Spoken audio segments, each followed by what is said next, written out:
So Liu Ji slowly opened her eyes, and Hao Shuang asked with concern, "You're awake?" He smiled, leaned down, and asked gently, "How are you feeling? Are you feeling better?" She clenched her fist, ready to throw a punch. "Who took off all my clothes like this? You prefer—" He dodged the punch and explained, "Hey, hold on. Don't tell me you've forgotten. You took them off yourself." Su Liu Ji pointed at herself, confused. "Oh, now I remember. I was attacked by a jellyfish." She then looked around and asked, "Did you two save me?" Hao Xuan pointed to Su Yun. "It was this guy who saved you." He added, "But it was him who killed the jellyfish." Su Liu Ji blinked and smiled, impressed. "I've heard that jellyfish are hard to deal with, especially the ones that live in groups. I didn't expect this hero here to take it down with one strike. That's really impressive. I'm Su Liu Ji from Baiyu Dong," she introduced herself. "Qingqing Mountain, Xu Yun," Hao Shuang said, then frowned and shouted, "Wait a minute, did you just say jellyfish live in groups?" She nodded and confirmed, "Yes, they do. Kind of like a clan." Immediately, a large number of jellyfish appeared, a massive swarm coming into view. The three of them gaped in shock. "Holy shit, we hit a jellyfish nest." The jellyfish began to charge forward in a wild, uncontrolled frenzy, attacking the enemies with reckless abandon. Su Liu Ji shouted loudly to warn everyone, "Be careful. These jellyfish not only release electric shocks, but can also inject poison." Su Yun, with a serious expression, was ready for battle. "Leave it to me." He swung his arm, unleashing countless swords that slashed directly into the swarm. Hao Shuang turned around to observe, looking suspicious. Something's not right. It's not just jellyfish. The sound of heavy footsteps echoed as the herd of beasts rushed closer, their movements causing the ground to shake. With a cold, sharp gaze, he yelled, "The whole forest sees us as enemies now." Su Liu Ji clasped her hands in front of her chest, summoning a powerful aura that surged forward confidently as she spoke. "Let me handle this." She unleashed a tremendous force toward the enemy. The beasts scattered in panic, running chaotically as if their nest had been destroyed. Hao Shuang stood frozen, his expression a mix of confusion and disbelief. He looked dazed for a moment, and suddenly his face lit up with an eager expression as he asked himself, "Could it be?" He looked up at the sky and said, "The attack from above is coming too." Su Yun and Su Liu Ji worked together seamlessly, standing side by side to handle the situation. "Sure enough, this place is overflowing with demonic energy. Let me take care of these strange beasts." Hao Shuang shouted loudly, warning everyone once again. Su Yun glanced at him with a mocking, dismissive look. "We're surrounded on three sides now. This isn't the time for a direct confrontation. If you're too scared, you can leave while it's still early." Just then, a parrot flew over and smacked him on the head, scolding him. "Foolish kid." The parrot flapped its wings, criticizing him. "Can't you see this is a trap? And you're still trying to act recklessly. What's going on in that head of yours? Is it just full of water?" Su Yun rubbed his head awkwardly. "So, what should we do?" The parrot, with a serious expression, gave advice. "Listen to Hao Shuang. This kid has brains. He's a talent." He obediently clasped his hands and followed the parrot's suggestion. "If he's spoken up, then I'll listen to Hao Shuang's advice." Su Liu Ji added, "I'll follow his lead too. So, what's the plan?" An observed everything before speaking. "These animals can't possibly coordinate. There's definitely someone secretly controlling them. Right now, the enemy is in the shadows, and we're out in the open at a disadvantage. We need to come up with a way to create an opportunity to turn things around." She was surprised, but also felt a bit of doubt, so she asked, "How do we turn things around?" He placed his hands together as a reminder, saying, "When I make my move, both of you need to close your eyes." Looking up at the sky, the birds flew away at an incredible speed. He shouted, "The birds are starting to attack." Hao Shuang was instructing those around him on how to defend themselves while also preparing everyone to face the battle. He clasped his hands together, releasing an overwhelming force. It shot forward, filling the space with explosive energy. The birds lost their wings and fell backward, and the pack of beasts was also hit, howling in pain. All the exotic creatures in the forest were shaken to their core. The sky grew darker, blocking the sunlight as the fiery red hue of the sunset spread. Sitting on a tree, Hao Shuang sighed with relief and then gave further instructions. "We've moved a few hundred meters. We should be safe from detection by now." Su Liu Ji mocked. "You made such a big deal out of it, and I thought you were going to pull off something impressive." Su Yun responded sarcastically. "Turns out it's just blinding light." He sneered. "At least it got the two of you out of there." The young man calmly spoke up. "Next, we need to figure out who's behind this. Could it be the heavenly phenomenon enlightenment?" Su Liu Ji firmly replied, "No, it absolutely can't be them." He looked puzzled and asked, "How do you know?" Su Yun's expression darkened as she said, "The Grand Master above us." Seeing the tragic scene, The young man couldn't help but ask what exactly happened here. These were all disciples from various sects taking part in the hero tournament. Questions of doubt kept coming up. Based on the injuries, it was clear that everyone had died at the hands of the wild beasts. So who exactly was behind it? It was shocking that someone could control the wild beasts and launch an attack at the same time. Suddenly, a pair of bright eyes opened, beginning to observe the situation.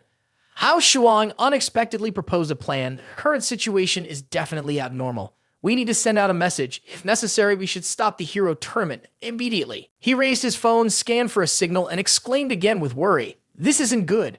There's no signal at all in these mountains. Su Liuji stared at his phone anxiously and said, I don't have a signal either. He looked at the confused parrot and suddenly had an idea. Then, the only option is, the parrot squirmed, puffed up with anger, and shouted, What are you playing at?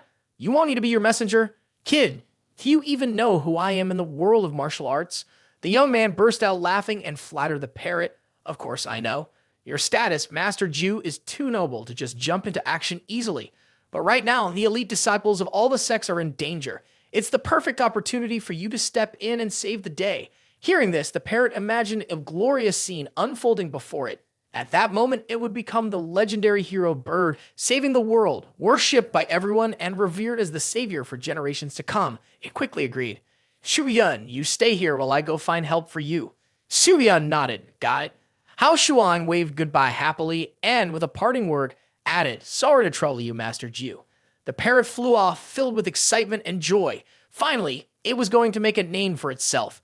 The young man burst into a satisfied laugh and said, It's done. Su Yun suggested, Let's find a place to rest first. Looking at the thick smoke in front of them, Su Liuji suddenly asked, What is this? Hao Shuang covered his nose and warned, This is bad. It's toxic fog. The two of them immediately became serious and alert. Are they enemies? Where are they? Stay on guard. But right then, their eyes started to droop, and they fainted. Seeing them collapse, the young man sighed helplessly. It's not that I'm not afraid of enemies like gods, but I'm scared of teammates who act like pigs. I already warned them about the toxic gas, and they still didn't hold their breath. Hao Shuang began chanting a spell, focusing his energy into his hands. A swirling vortex of air formed around them, covering the space. Suddenly, one of his arms reached out and grabbed Su Yun's clothes. He then picked both of them up and flew off. Remember, you two owe me a huge favor, he said. Hao Shuang carried them through the thick, dark forest. Ahead of them, a net filled with dark, powerful energy was waiting, ready to trap them. He immediately got caught in the trap. Is it really this bad? How much effort must they have put into setting a trap for their own people? He muttered in confusion, just as a foot approached him. A girl with a knife walked up and threatened, still thinking of running.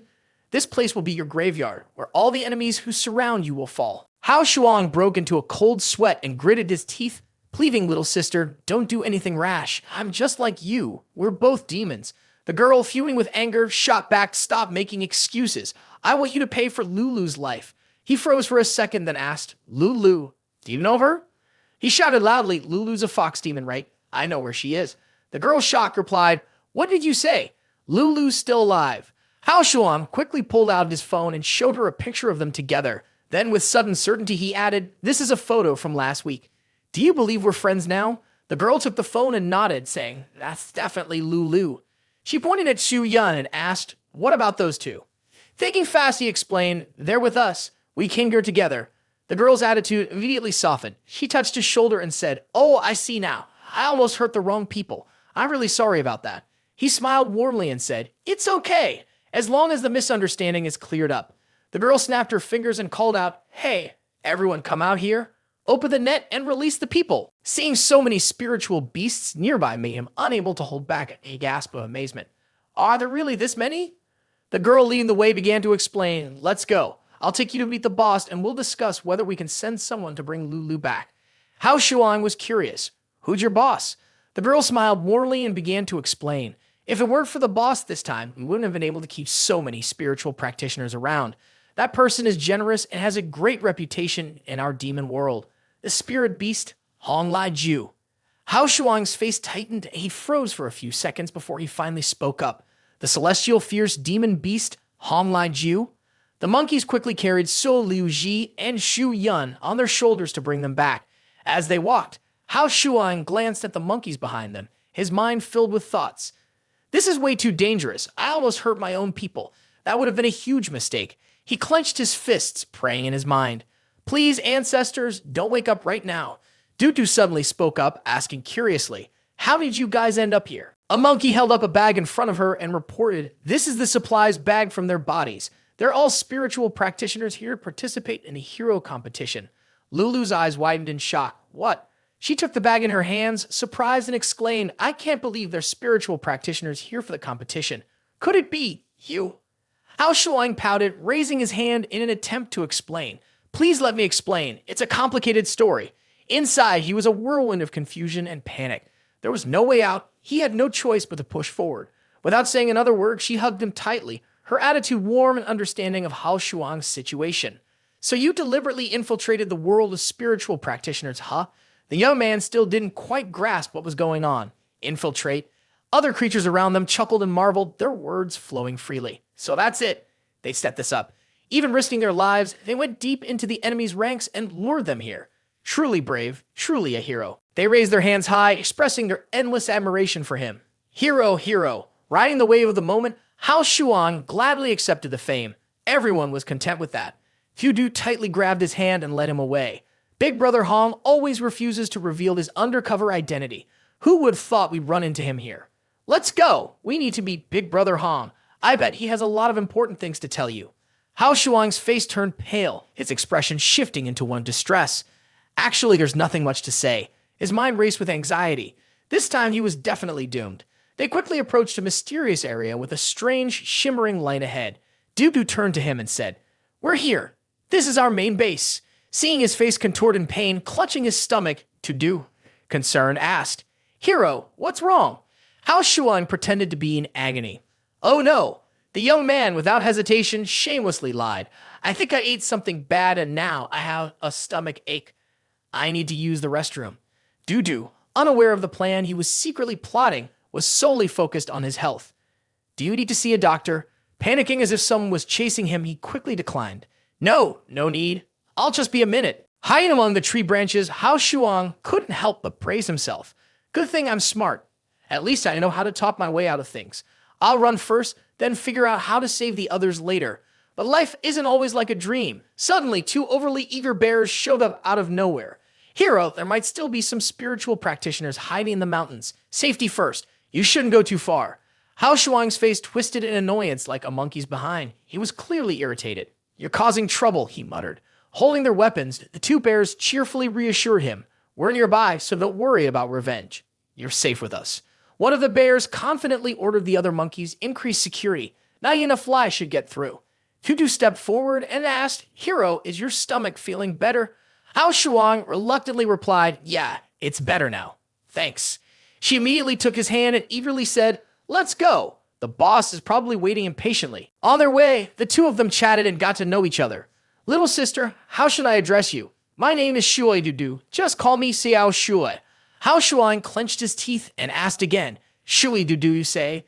Dudu turned her face and replied, Hong Daige. Hong Daige growled, speaking sharply. Is this the hero you brought back? Dudu was extremely surprised. You don't know him? In his mind, Hao Shuang quickly made a calculation. When catching a thief, it's best to catch the leader first. If he caught this man named Hong, there might be a chance. Hong Daige stepped forward and greeted. Finally, we meet you. He clasped his hands and introduced himself, trying to appear as calm as possible. Hong Daige had admired him for a long time and sighed in relief. You got me all worked up. Turns out you two have never met before. He couldn't help but admire. Looking at your handwriting on the letter, so strong and powerful. I never expected you to be so young. Dudu was just as surprised. So, you two really have never met? He continued praising. You're someone who knows how to handle everything, hidden within the enemy's ranks. With the great plan we've laid out, you'll surely be a shining light in the demon world. Xiao Shui, how did the ambush go? What was the outcome of the battle? She raised one finger and quickly reported the situation. As you instructed, we chose a location near the water source for the ambush. Sure enough, quite a few spiritual practitioners have come, and so far, we've managed to kill 2 or 3 of them. He asked again, who is the representative from Dragon and Tiger Mountain? Have they been killed? Dudu propped her chin, recalling the details before reporting.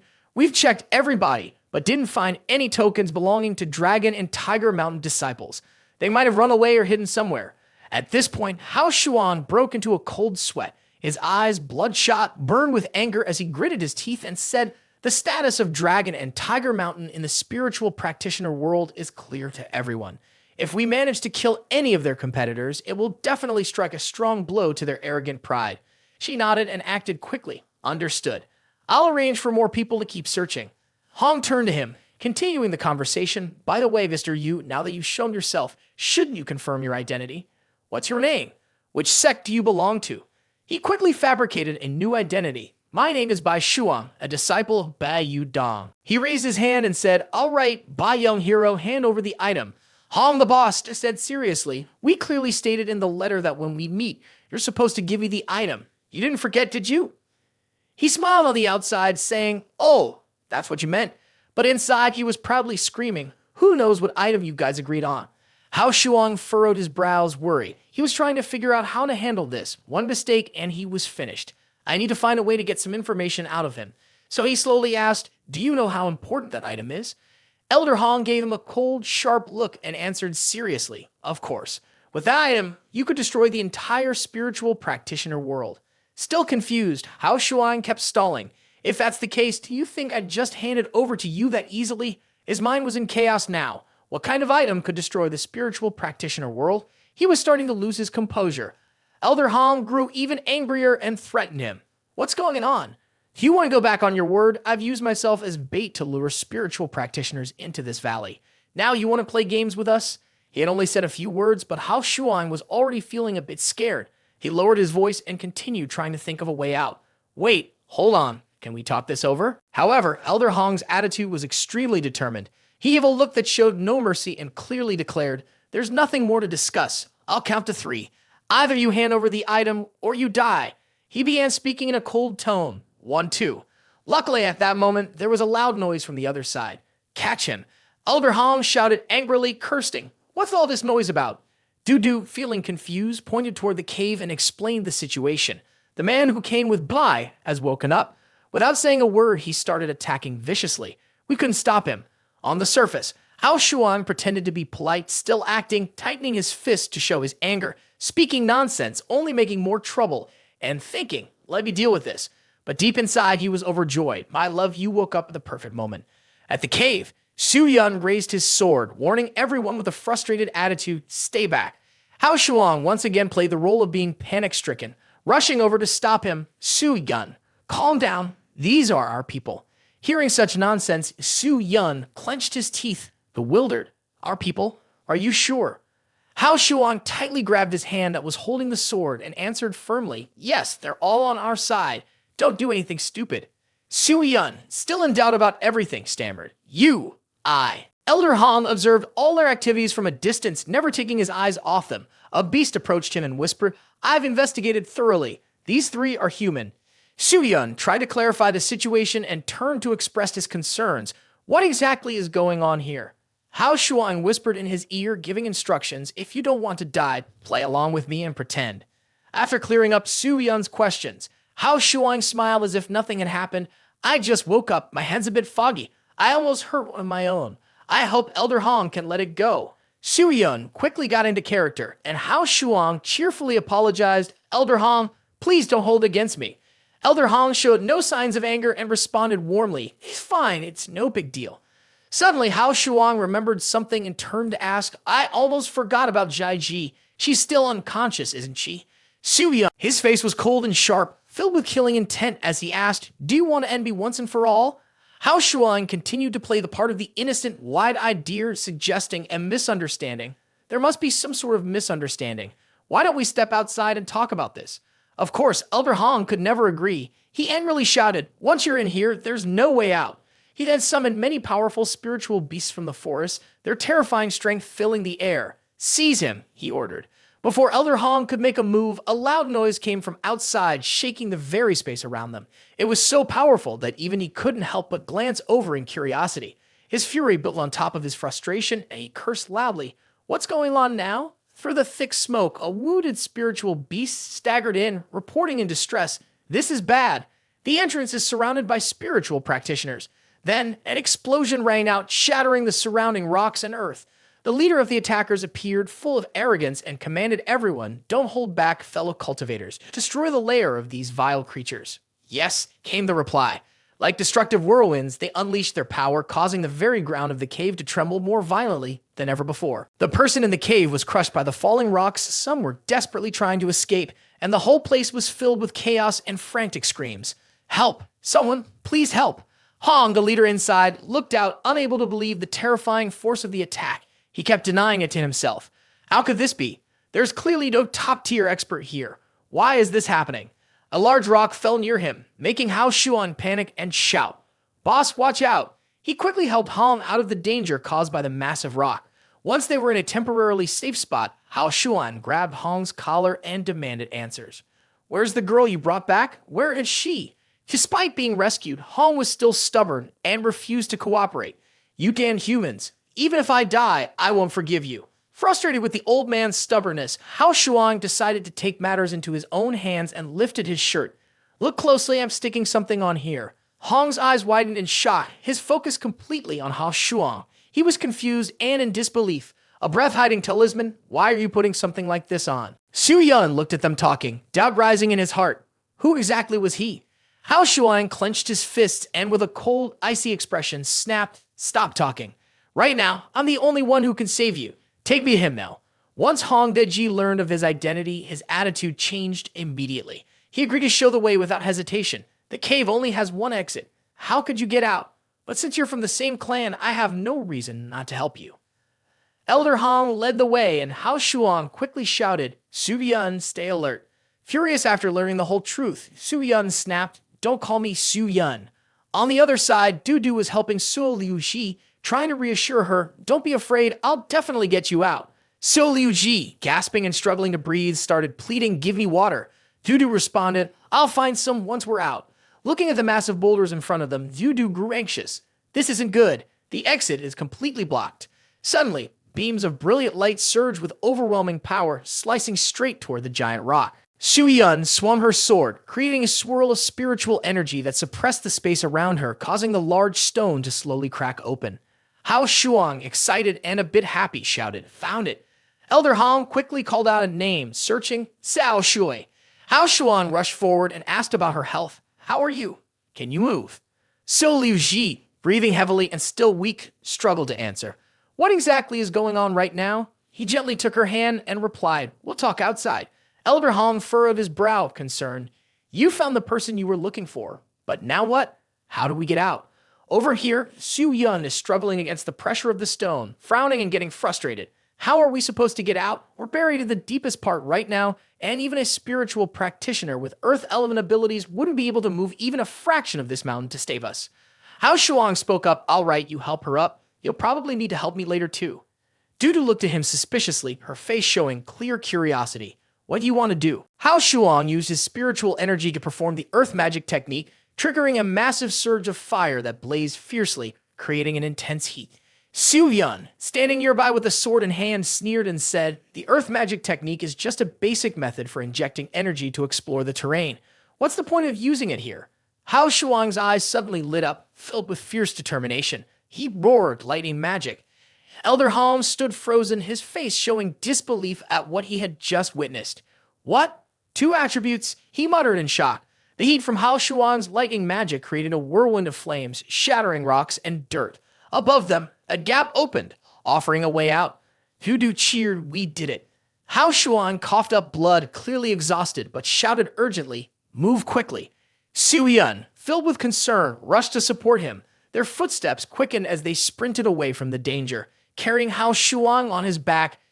Su Yun looked up at the light in the sky, his heart lifted with joy. "We made it out," he said, relieved. Behind them, Su Liu Ji was anxious and worried, calling out, "Hao Shuang, please wake up." Elder Hong instructed everyone, "This place is too dangerous. Let's get out of here first and we can talk later." After speaking, he was suddenly pierced by a powerful force that went through his body. Seeing him fall, everyone was shocked and stirred up. Boss Hong, the leader standing high above, looked down and said, "There's still a fish that slipped through the net. Take care of it." Su Liu Ji, furious, gathered her energy in her hand and retaliated, "Die." The leader raised his hand, controlling her power, and mocked her. "Child's play." You fell far from his strike. Su Yun, enraged, swung his sword and shouted, "Annihilate!" But he too was brutally defeated. With a single slash, the leader shattered his sword in two. Su Yun widened his eyes, staring at the broken pieces of his sword. His heart shattered. My sword. Immediately, the leader struck him with a palm, sending him tumbling painfully. Tudu ran toward them. "I'll fight you all." The leader arrogantly threw his sword. "Just trash. Accept your death quietly." The sword was slowly getting closer to Dudu. She raised her hand to resist, but suddenly 11 forces appeared and blocked the impending disaster. Everyone was confused, questioning their lives. Dudu turned around, confused, and glanced behind her. Hao Shuang's entire body seemed to glow, his aura swirling around him, making her wonder, has Hao Shuang reached his limit? Dudu widened her eyes in surprise and thought, why is his demonic energy so intense? All of a sudden, the commander, filled with anger, shouted a command. "How dare you destroy my treasured sword? Fellow cultivator, destroy him." Hao Shuang opened his mouth wide, releasing an uncontrollable surge of power. A crushing pressure exploded from him, sending shockwaves of fear through everyone around. Flames erupted, consuming everything in their path, striking with fierce force against all that surrounded them. Tudu crouched down, watching him fight. She widened her eyes, alarmed, thinking, his strength is terrifying. The powerful sword fell, embedding itself firmly in the ground in front of Su Liuji. More swords continued to pierce the ground, their numbers growing so rapidly it was impossible to count them. Su Liuji shouted in alarm, "This is bad. There's another enemy." A group of people in the sky clasped their hands together and began to discuss their next move. With demonic energy this strong, let's combine our efforts and reactivate the formation to kill the demon. Under the crushing force that surged like a tidal wave, Su Liuji shouted in panic, "This is bad. They're trying to kill all of us." Hao Shuang growled fiercely, his anger burning. A huge explosion occurred, shattering everything. Hao Shuang charged forward like a moth to a flame, fighting head-on against their terrifying strength, all by himself. Dudu covered her ears, overwhelmed by the terrifying sound. Su Liuji also felt pain from the deafening noise. They were coughing up blood, anxiously thinking, even with all 6 of us working together, we can't stop a single attack from him. Can we still make it? Hao Shuang was filled with rage. He activated the Great Demonic Formation and unleashed an earth-shattering explosion that shook the entire mountain range. His scream echoed, his overwhelming presence felt everywhere. The curly-haired guy suggested delivering a final blow to send him to the heavens. The 2 girls looked on in panic as Hao Shuang was overwhelmed by the sheer force of the attack. "This is bad. We're too late." A flash of light appeared just in time to fix the situation. Miss Fu charged in, wielding a spear with terrifying strength, striking them relentlessly. The 2 girls were left stunned, unsure of what was happening. Miss Fu, enraged and completely losing control, screamed, "How dare you touch my man? You're all dead." Faced with her immense power, they only wanted to flee. "Retreat. Retreat now." She angrily ordered, "Chase them. I want them alive." Meanwhile, Hao Shuang sat up with a headache and asked, "What happened to me just now?" Dudu asked cautiously, "You don't remember anything?" The parrot appeared, sounding surprised. "Man, you got a lucky life. If I had been a few minutes later, you'd all be dead." A sound caught the attention of both of them, making them immediately turn around. Hao Shuang saw Elder Han lying on the ground, dying. His voice was weak, but he still tried to speak. "Come here." Hao Shuang, worried, stepped closer and reassured him. "Elder Han, hold on a little longer. I'll have someone treat you right away." Elder Han struggled to shake his head. "No need. I don't have much time left." He was propped up and struggling, spoke slowly, giving instructions. "Xiao Shui, you have to rely on him. Please take care of her." Dudu was sobbing, unable to say anything. "Elder Han." Hao Shuang responded firmly and confidently, "Don't worry, I'll make sure to protect her." Then he asked clearly, "You're not an undercover agent, right?" At this point, Hao Shuang explained everything. There was a misunderstanding on the inside. Elder Han replied, "It's okay as long as you're a monster. That's enough." He placed the knife in Hao Shuang's hand and said, "I have one more gift for you." Hao Shuang widened his eyes in confusion. "A gift?" Elder Han gripped Hao Shuang's hand tightly, then, with force, stabbed himself. Hao Shuang froze in shock and yelled, "Elder Han!" He trusted him completely and placed his hand on his shoulder. "Don't be afraid anyway. I won't live much longer. This life is yours now. With it, you'll be the winner in the heroes competition." He whispered in Hao Shuang's ear, "Remember this. You must find that mysterious person. What they hold in their hands will guide you to the river diagram and Lu writing. You must destroy the river diagram and Lu writing." He continued, "Save the demonic tribe." Then, with his eyes closed, he spoke his final words, "We, Tutu, overwhelmed with pain and unable to accept this heartbreaking truth, screamed, Elder Han. Hao Shuang was deep in thought. Their goal was the river diagram and Lu writing. The great conspiracy was beginning to surface, powerful enough to shake the foundation of the spiritual practitioner world that had stood for thousands of years. Outside the dark cave, the young lady, while gently massaging Hao Shuang's shoulder, said, "That was too close. If I had been just half a minute later, you would have been dead." He smiled faintly and replied, "It's fine. My wound is all right. I don't need a massage." Her face showed deep concern and worry as she insisted, "That's not okay. You need to rest properly now, relax a bit, and don't get too worked up." When she leaned her cheek against his shoulder, Hao Shuang blushed and exclaimed, "With you acting like this, how can I not get worked up?" At that moment, her disciples returned and reported, "Master Fu, those 5 didn't want to fight and ran off. All we got was this body." She grabbed her sandal and angrily yelled, "A bunch of useless fools. Isn't that the person I killed?" They knelt down, terrified by her scolding. "With so many of you, you couldn't catch those people? How do you usually train?" Hao Shuang calmly asked, "Do you find any clues on the body?"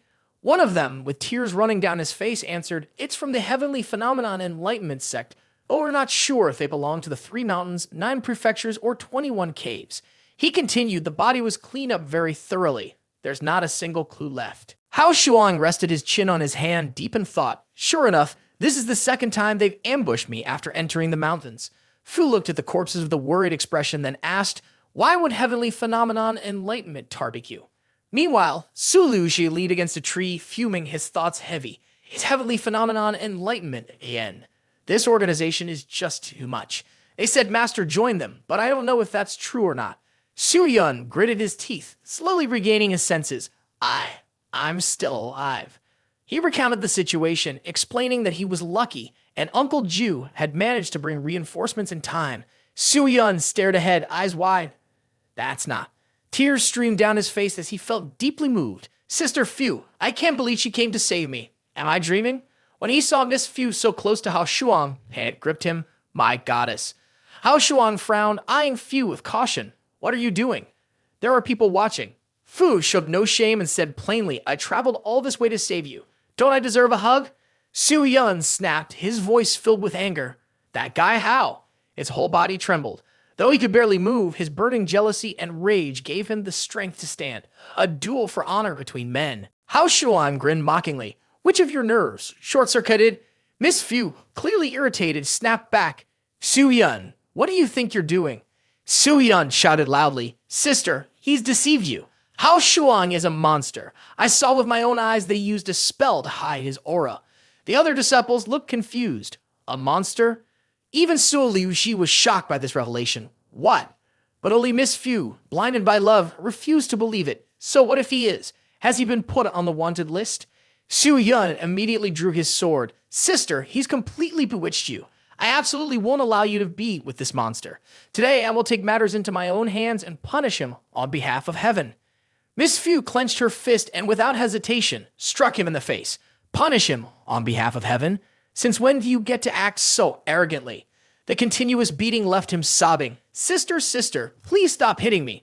Hao Shuang quickly ran over to massage her shoulders, trying to calm her down. All right, he's still injured. We can talk about this slowly." Miss Fu couldn't control her emotions.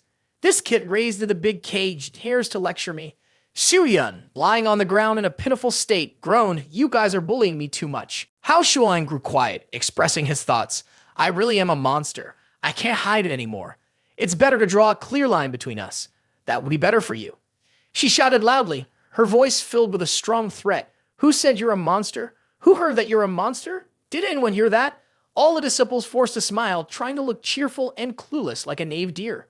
No, we didn't hear anything. We didn't see anything." She smiled, satisfied. "Don't worry, I'll protect you. No one will dare to touch you." Hao Shuang groaned inside. "Now I understand why they married you off. If you stayed on Mount Qingqing, you'd definitely be a female demon leader." Meanwhile, Dudu cried uncontrollably, wiping away the tears that kept rolling down her face. "They're all dead. Over 100 brothers. Not one of them escaped." Miss Fu asked cautiously, "So what are you planning to do next? Go back to Dragon and Tiger Mountain?" Hao Shuang answered calmly, "I'm going to Baiyu Dong to find the whereabouts of Heavenly Phenomenon Enlightenment." She clenched her lips in anger and said, "Why did you go and stir things up with them? Are you afraid of dying too slowly?" He gave a subtle smile, his eyes sparkling, and said, "If you've made up your mind to deal with me, then there's no need to hide anymore. I prefer being the one in control." Bai Yu appeared out of nowhere and waved, calling out, "Junior brother." Hao Shuang looked at him and greeted, "Senior brother Bai Yu." Bai Yu walked over and explained, "I got the news and rushed over as quickly as I could." "What happened? Are you all right?" He continued, "I almost lost my life, but luckily Sister Qin came just in time to save me." Bai Yu quickly put his hands together in a gesture of respect, his tone sincere. "Thank you, Sister Qin. I'll be sure to report this to the Heavenly Master and personally thank you." But Fu didn't hesitate to expose him. "You sure know how to say the right words, but deep down you were hoping for something to happen to Hao Shuang, right? That way there would be no one left to compete with you for the inheritance." A moment later, Bai Yu left. As soon as he was gone, Fu asked, "So, what about him? What do you think?" Hao Shuang, still watching his retreating figure, said, "He came rushing over just now, and logically speaking, he shouldn't have known anything about what happened here. But he didn't ask a single question. When I told him I was going to Bat Yudong, he couldn't try to stop me at all. That shows he doesn't want me to go back." The young woman expressed her concern, asking, "Is he planning to find another opportunity to deal with you?" He guessed the answer, replying, "It seems like that's probably the case for now." She furrowed her brows, puzzled. "Then why would you give him such an important letter? What if he secretly reads it on the way?" He winked confidently. "Oh, he'll definitely read it secretly. I actually need him to do that so I can pass the message to my master." Meanwhile, Hao Shuang's master repeated, "At the hero competition, were the disciples from various sects seriously injured or killed?" Bai Yu presented the letter and reported, "Yes, I heard it was a trap set by the demons earlier, which caused the casualties. Thankfully, my junior brother is fine. This is the letter he asked me to give to you, master." Their conversation ended. "All right, good work. You may leave now." "Yes, master. I'll take my leave." On the letter, these words were written. "Master, I was ambushed by people from Heavenly Phenomenon Enlightenment in the mountains. This matter can't be ignored. First, I need to go to Bai Yu Dong to settle some personal matters. I will return to Dragon and Tiger Mountain in a few days to meet with you." Reading these nonsense lines made the master frown. This kid writes a letter for just a few lines. He's probably planning something disruptive again. He then held the letter close to the fire. The letter revealed a different message. "I knew you would understand my hidden meaning, master. There's a mole and dragon in Tiger Mountain, and their goal is to destroy the river diagram and Lu writing. You must be careful. Also, if you find any fingerprints, they are from Bai Yu, who secretly read the letter. He has issues." The master's eyes lit up with a mix of longing and regret. "Bai Yu," he murmured. He looked at the handprint, a deep sense of disappointment and sorrow filling him. "So it really was you." Miss Fu was taken aback. "You used the lighting paper?" Hao Shuang explained, "It's a special tool I used to control lightning when I was training. After activating a small electric charge with lightning magic, the paper turns black. If you apply a bit of force, it tears and I get punished. This type of paper has a unique property. Once it changes color, it reveals faint acid-like traces. So I wrote a hidden message, one that Bai Yu couldn't see. Instead, it left behind a fingerprint." She smiled, her eyes sparkling as she looked at him. "So clever. No wonder you wanted to write that letter. It was a trap to make him fall into." He puffed out his chest proudly. "This is the kind of trick I've picked up after years of experience in the martial world." So Liu Ji appeared with a message. "I just called Master. He's definitely not joining Heavenly Phenomenon Enlightenment. Those people are lying to me." He hesitated and raised a question. "Then why is his seal in the hands of Heavenly Phenomenon Enlightenment?" She continued. "He said it was stolen a few days ago, so he made a new one." Hao Shuang offered an opinion. "Even if it wasn't him, it was probably a close spy who stole it. We can still track down the spy. Let's head out now." Just as they were about to leave, Phew, the young lady, raised her hand to stop them. "Hold on." He turned around. "What is it?" She pushed her glasses up, signaling, "I traveled a long way to get here. Are you really just going to leave without leaving anything behind?" He asked in surprise. "Here?" Su Liuji looked confused. "Leave something behind? What do you mean?" Not letting him escape, Phew pulled him back. "Come here. Stop being so surprised and deal with this." He tried to negotiate. "Wait, can we deal with this another time?" But she flatly refused. "No." Su Liuji scratched his head, puzzled. What exactly are they talking about? Meanwhile, Dudu was kneeling in a grave. She clasped her hands together and vowed, "Han, I will definitely inherit your will and save the demonic tribe from the sea of flames." She glanced when she heard the strange sound. "It's been a few days and you've grown quite a bit, huh? Hurry up. If someone sees us, it's going to be a disaster, especially with them around." Dudu vaguely recognized the familiar sound. It seemed like it was Hao Shuang. She walked ahead, brushing the leaves aside, wondering aloud, what are they doing? Are they fighting? She tried to keep her eyes focused on the front, her hand gripping the ground. Fu Girl was groaning and whining, her face turning red with embarrassment. This is amazing. I've missed it so much. Hao Shuang reminded her, keep it down. If the people from Mount Qingqing hear, they'll turn me into a potato chip. His eyes flicked toward Dudu, who was hiding behind and watching. Dudu, still innocent and carefree, stood there. She quickly turned around, her face turning bright red as she tried to cover her mouth to avoid making a sound. Hao Shuang sighed, letting a kid see something so unclean. He made a decision. Forget it. I'll explain it to her later. For now, let's just repay this young lady's life-saving favor properly. Fu Girl was pleased. Right? That's exactly it. Keep going. Dudu thought to herself, it's so hot. This feels really strange. I want to leave, but why can't my legs move at all? A moment later, Miss Fu spoke up clearly and confidently. Earlier, I had a deeper conversation with Hao Shuang and decided to fully support him in investigating the next actions of heavenly phenomenon enlightenment. Su Yun widened his eyes in anger. What? He immediately commanded, Su Yun, you don't need to return to the mountain. Stay with Hao Shuang and protect him. Of course, he refused outright. I can't stand Hao Shuang, that scum. How could I possibly protect him properly? I may be a disciple of Mount Qingqing, but I still have some principles. Miss Fu then played her trump card. Oh well, in that case, I can stay and protect him myself. Anger flared up inside him. If Miss Fu went with Hao Shuang, wouldn't that mean he'd have to swallow his pride and accept?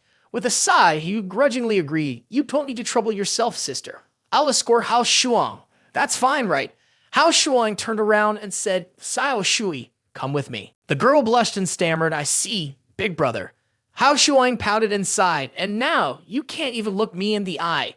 They quickly crossed the swampy path ahead, stepping over puddles of water before continuing on with their spiritual energy.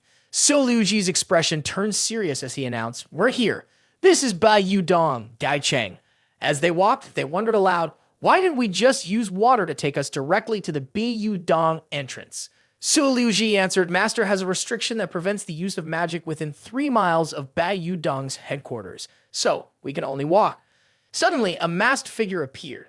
Hao Shuang glanced over, becoming cautious, and swiftly struck out with a surprise attack. Hao Shuang stepped forward to protect everyone. Be careful. Xu Yun fiercely fought with the attackers using her sword. 2 more masked figures unexpectedly spoke, questioning, disciples of Mount Qingqing, what brings you to our Bai Yu Dong? Su Luji appeared with an air of superiority, replying, they are my guests, here to see the cave lord. You are not to interfere. A bold step forward, her voice too loud. Hubi sharply retorted, if someone didn't know better, they'd think you were the cave lord. Su Luji respectfully clasped her hands, saying, greetings, elder. Bubi turned away, speaking as she walked, they stay here. You come with me to meet the cave lord first. No one outside is allowed any closer without the cave lord's permission. Hao Shuang tried to reason with her, the elder is right. We should have notified them beforehand before heading in. She waved her hand as she followed Bugi, saying, don't worry, everyone wait here for me. I'll be back in no time. Su Yun watched her leave with a doubtful look. Do you think we'll actually see her come back? Hao Shuang sighed, let's just hope so. From their side, one person spoke up, unless these people are just here to bait and have no intention of attacking us. At Bai Yu Dong, Bui reported, Cave Lord Su Liu Ji has returned. She knelt and apologized. Your disciple failed to win in the hero competition. Please punish me, master. The cave lord kindly reassured her, winning or losing is a part of life. What's important is continuing to train and improve your skills. Go rest now, the cave lord added. She respectfully reported, disciple has 2 friends waiting outside the cave and still hopes master will allow them to come in. He was surprised and asked, oh, friends? From where? Why did you bring them here? Su Luji hesitated and answered, to investigate a heavenly phenomenon enlightenment at Bai Yu Dong. His gaze changed and he shouted in anger. With a single strike, he sent her flying, crashing to the ground. The pain shot through her body as she hit the earth. Su Luji struggled to sit up. Disciple knows I was wrong. The cave lord angrily scolded, you don't even trust my words anymore. You brought people here to investigate? Are you planning to rebel? Hubi spoke up to defend her. Cave lord, please calm down. Su Luji must have been bewitched. Give her a chance to reflect and correct her mistake. The cave lord then ordered, take her below, lock her in the water dungeon, and forbid her from eating for 3 days. Hui asked, yes, but what should we do with the 2 outside the cave? They agreed, you handle them. I don't like leaving loose ends. Understood, was the response. Su Liuji screamed in protest, master, please don't. Before she could say anything else, Bubi slapped her hard. Suoliu fell to the ground, rolling around, and shouted loudly, "Where are the people?" The cave lord gave an order saying, "Inform the outside, they can take action now." Outside, a group of people appeared and started dealing with Hao Shuang's team. Xu Yun sensed something was off. He thought to himself, "This situation is a little strange. I need to speak calmly later and avoid any conflict." Suddenly, Hao Shuang had an accident in front of him. "Sorry, I couldn't hold it in anymore," he shouted. "What are you doing?" A shot rang out, the sound of it making the air feel intense and hot. Both of them frowned, looking in the direction the shot came from. The two young men scratched their heads in confusion. "What's that single shot about? It's not Melsan yet, is it?" They appeared in large numbers, quickly taking control of the situation. Each of them carried incredible strength, sending out a sense of danger ahead. Su Yun fought back with all of his might, warning, "Friends, stop right now. I'm Su Yun, a disciple of Qingqing Mountain. This man is a direct disciple of Heavenly Master Hao Shuang. If you hurt us, don't you fear your sect being destroyed?" Hao Shuang slammed his hand down in frustration. By revealing his identity like that, isn't he practically forcing them to kill him to keep him quiet? Su Yun frowned and turned his head. "Thanks for the reminder. So what do you think we should do now?" Hao Shuang's hand erupted with power as he continued, "Don't worry. Once I use my electrical attack, they'll be roasted on the spot." Hao Shuang signaled, "You protect me. Wait until I have unleashed my strongest move." Su Yun agreed. "All right, with you saying that, I trust you." The green-haired man reported the intel. "Elder Bu, they're planning to use lightning magic to attack." Hubi smirked, feeling pleased. He thought it was naive of them to still use old ways of thinking when dealing with attribute counteractions. Dragon and Tiger Mountain had been using lightning magic to suppress them for years, and now they finally had a chance to turn the tables with a technique that could break that suppression. Once enough spiritual power had been gathered and everything was set, Hao Shuang signaled, "I'm ready." Hui looked at Hao Shuang and said, "The moment you unleash your lightning attack," he predicted with a wicked grin, "will be the moment you lose all hope." Su Yun vaguely sensed something was wrong. Wait, that's not right. A suspicion rose in his heart. Those people saw Hao Shuang use lightning magic, but why did they try to dodge? The man with the green hair guessed. It seems like the one with the sword noticed something was off. But Boo, he is still eagerly watching the show. It was too late. The lightning magic had already been released. If it wasn't stopped, the caster would end up killing themselves. Su Yun rushed forward with his sword, shouting, "Stop!" Hao Shuang smiled, clapping his hands together. A burst of force filled the air, creating a pressure that exploded with spiritual energy. The group was thrown into chaos, their hair flying wildly as they ground their teeth, making a terrible screeching sound. Su Yun covered his eyes, feeling uncomfortable. The others were screaming and panicking uncontrollably. Hubi gritted his teeth, realizing what Hao Shuang had done. This kid, what he's using isn't lightning magic at all. I never expected he. The subordinates crouched down, screaming in pain, clutching their faces. "My eyes? I can't see anything anymore." The guy with the green hair tried to open his eyes wide. Where did they go? Did they run away while the light was blinding? Huvi scolded him. "Why aren't you hurrying up and bringing people to chase after them?" He was furious and determined. The duck's already cooked. How could we let it fly away so easily? After taking Su Yun to a different location, Hao Shuang decided to stop. The distance was far enough now. Those people probably wouldn't find this place for a while. Su Yun rubbed his eyes and complained, "Next time, can you at least give me a heads up before you pull off something like this?" Hao Shuang crossed his arms and explained, "I was actually trying to shield you with my body. Who knew you'd suddenly rush out like that?" He opened his eyes, puzzled, and asked, "Why did you think of using a blinding technique instead of attacking directly?" Hao Shuang explained, "There's a barrier in the water that repels lightning. When I was, going to the bathroom, I tested it. Basically, lightning magic can't hit it, and it actually backfires." Su Yun nodded. "I see." Then his face froze as he realized something wasn't right. "Wait a minute. How could you test that when you were?" Hao Shuang smiled proudly and said, "Every part of my body can generate electricity. Do you believe that?" The other man collapsed into the water, sobbing, "No wonder my sister keeps craving you." "Damn it, I lost." Hao Shuang looked at him, confused, and asked, "What's wrong with you?" He stood up and said, "Forget it. I'm not as good as the others. I have nothing left to say. Let's go. We need to report back."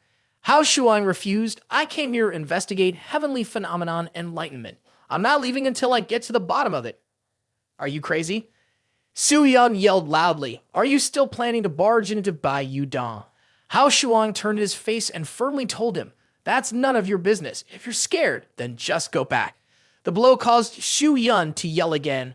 I'll stay and see what those small fry from Bai Yu Dong dare to do to me.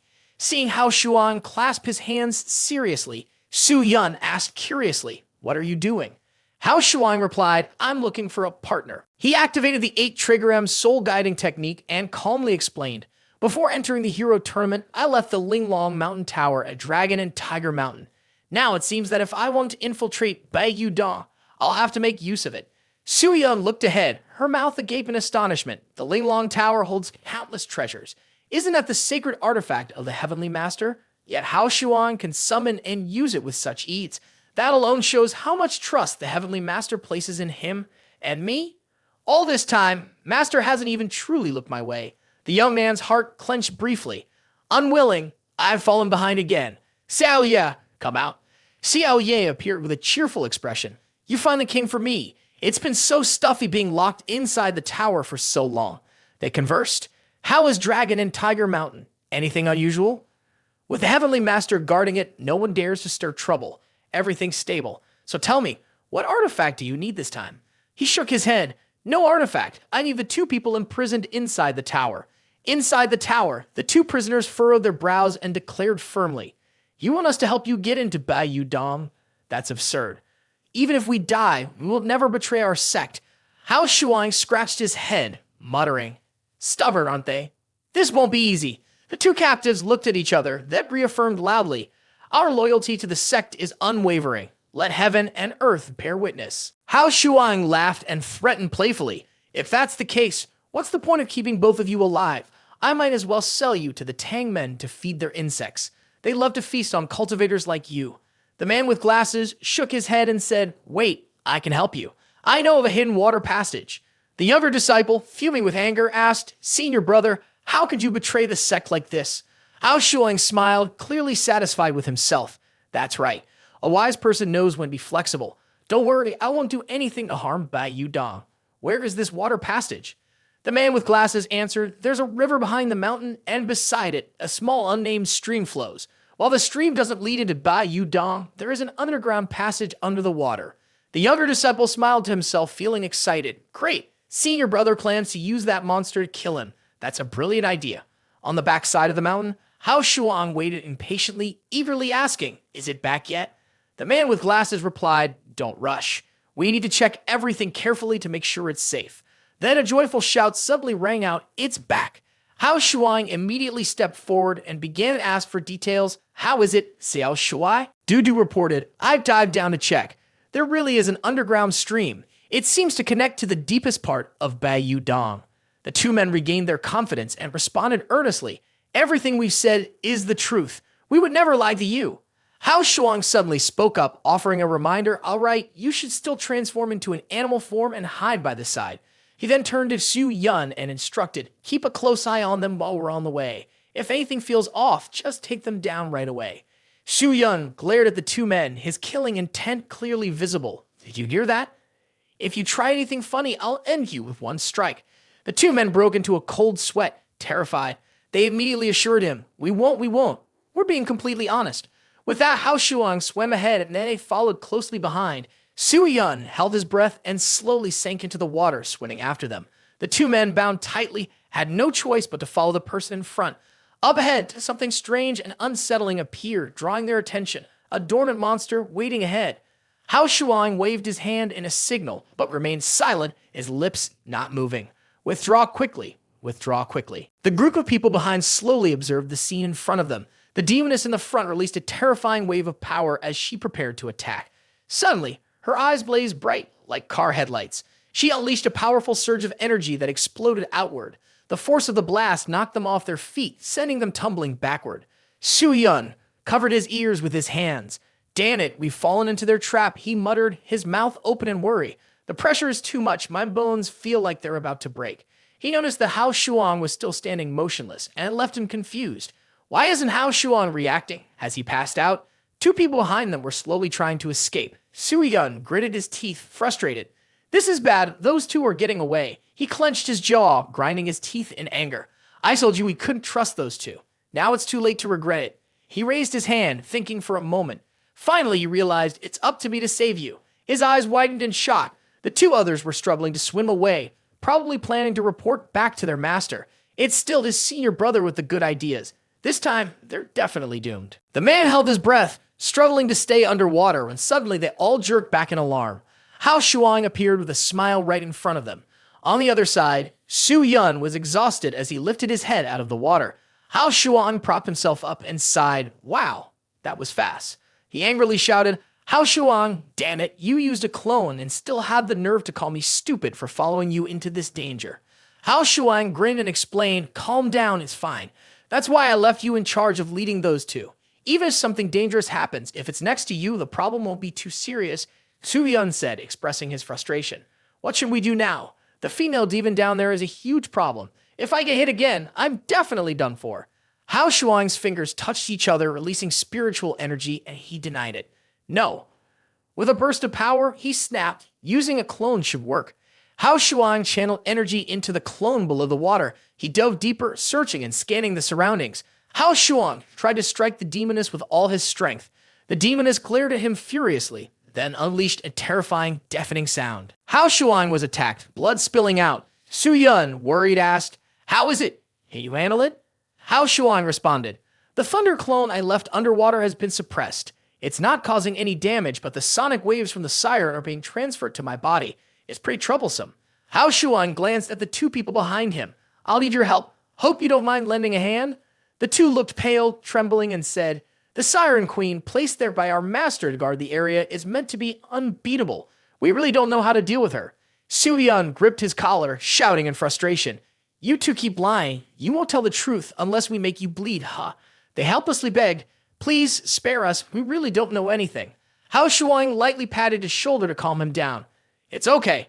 Let's forget about the siren for now. Do you know if there's any hidden secret in the water? Why can't we use the thunder magic here? And why is it backfiring on us? The man with long hair explained the reason. This is a defense technique developed by Beiyu Dong in recent years to counter lightning magic. Underwater, within a 10-mile radius, there are cursed talismans that prevent lightning. If someone uses lightning magic in the water, the talisman will be triggered immediately. He continued, this then creates a backlash, multiplying the force by 10 times, suppressing the person casting the spell. Hao Shuang thoughtfully analyzed a backlash 10 times stronger. Then they smirked and changed their attitude. Although lightning magic counters water magic when you're mere Beiyu Dong, you still need to respect our mountains. Exactly, stop thinking about impractical things. Let us go and we can discuss things calmly. Hao Shuang smiled contentedly. The love potion is very useful. Thank you both. Meanwhile, the monster deer was opening its mouth, preparing to swallow. She kept releasing poisonous gas into the swirling water, her body exuding powerful energy. Bubbles began rising to the surface, and the entire river shook. Gradually, she released even more of her aura. Hao Shuang smiled, feeling a release of the lightning magic. The charm was activated, and the talisman began to work its power. The suppressing talisman entered directly, bouncing back with 10 times the force. She was blasted with an intense, painful explosion. Hao Shuang breathed a sigh of relief and motion. Let's go. It's taken care of. Su Yun was surprised. Are you sure? The other two laughed skeptically. What are you joking about? That's the Demon Queen of Tuan. Even our master couldn't defeat her. You're just sitting here and you solved it. But in the end, they still had to follow you. The three of them stood there, mouths open, amazed. No wonder he was trained in water magic. He could even breathe underwater. Hao Shuang waved his hand, signaling urgently, Stop standing there, we can move forward now. Su Yun, still in the water, yelled, Come help me. Hao Shuang asked, What's going on with these two? Su Yun fumed, God only knows. They managed to drown themselves in the water. I'm even embarrassed for the people of Beiyu Dong. Hao Shuang took a step back and began to walk around, examining the surroundings. You do the CPR on them, he said. Su Yun, fuming with anger, shot back, Why don't you do it yourself? The cave lord, who was focused on his meditation, suddenly noticed a woman appear. She scratched her head and, in a soft voice, stood behind him, asking, Are you done yet? I've been waiting for you for so long. She whispered sweet words in his ear. The cave lord, irritated, opened his mouth wide in anger.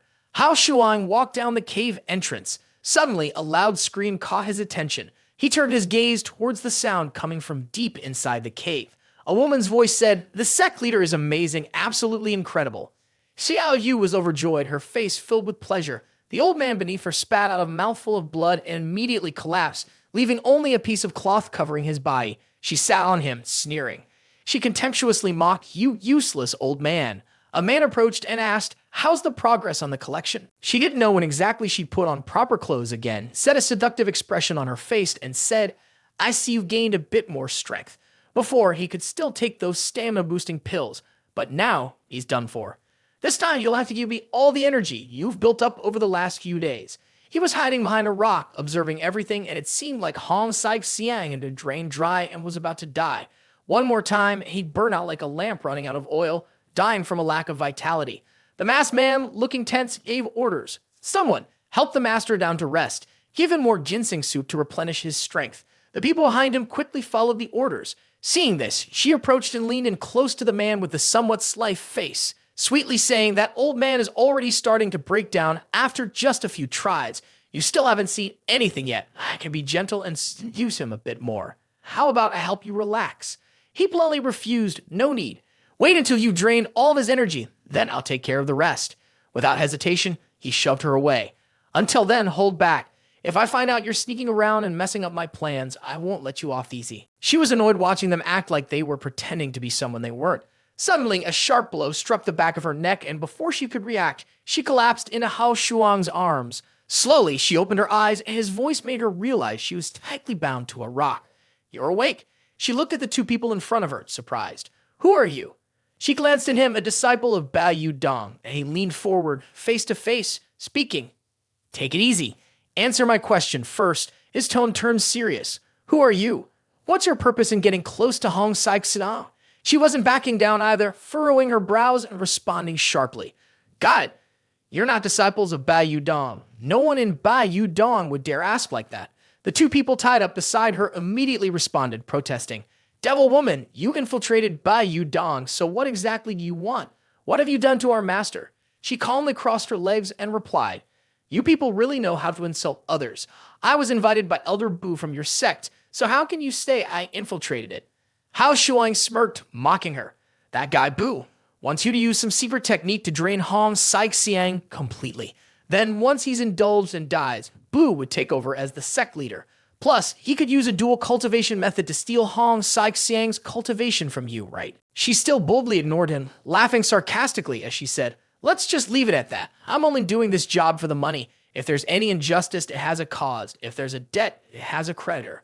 If you want to get revenge for Hong Xiang, go find that guy with the Bu last name and settle it with him." The old man with silver hair thought for a moment, and then something seemed to click in his mind. "I've heard that there's a cult in the underworld called the Female Ancestors Palace. It's made up entirely of female disciples skilled in the art of seduction. They have a secret technique, a mystic exchange, that can transfer someone's original soul energy to another person. It's incredibly dangerous." The two people, still bound and in pain, tried to speak through their gasps. They called out to him, making him turn back. "We owe you a huge debt, one we can never repay.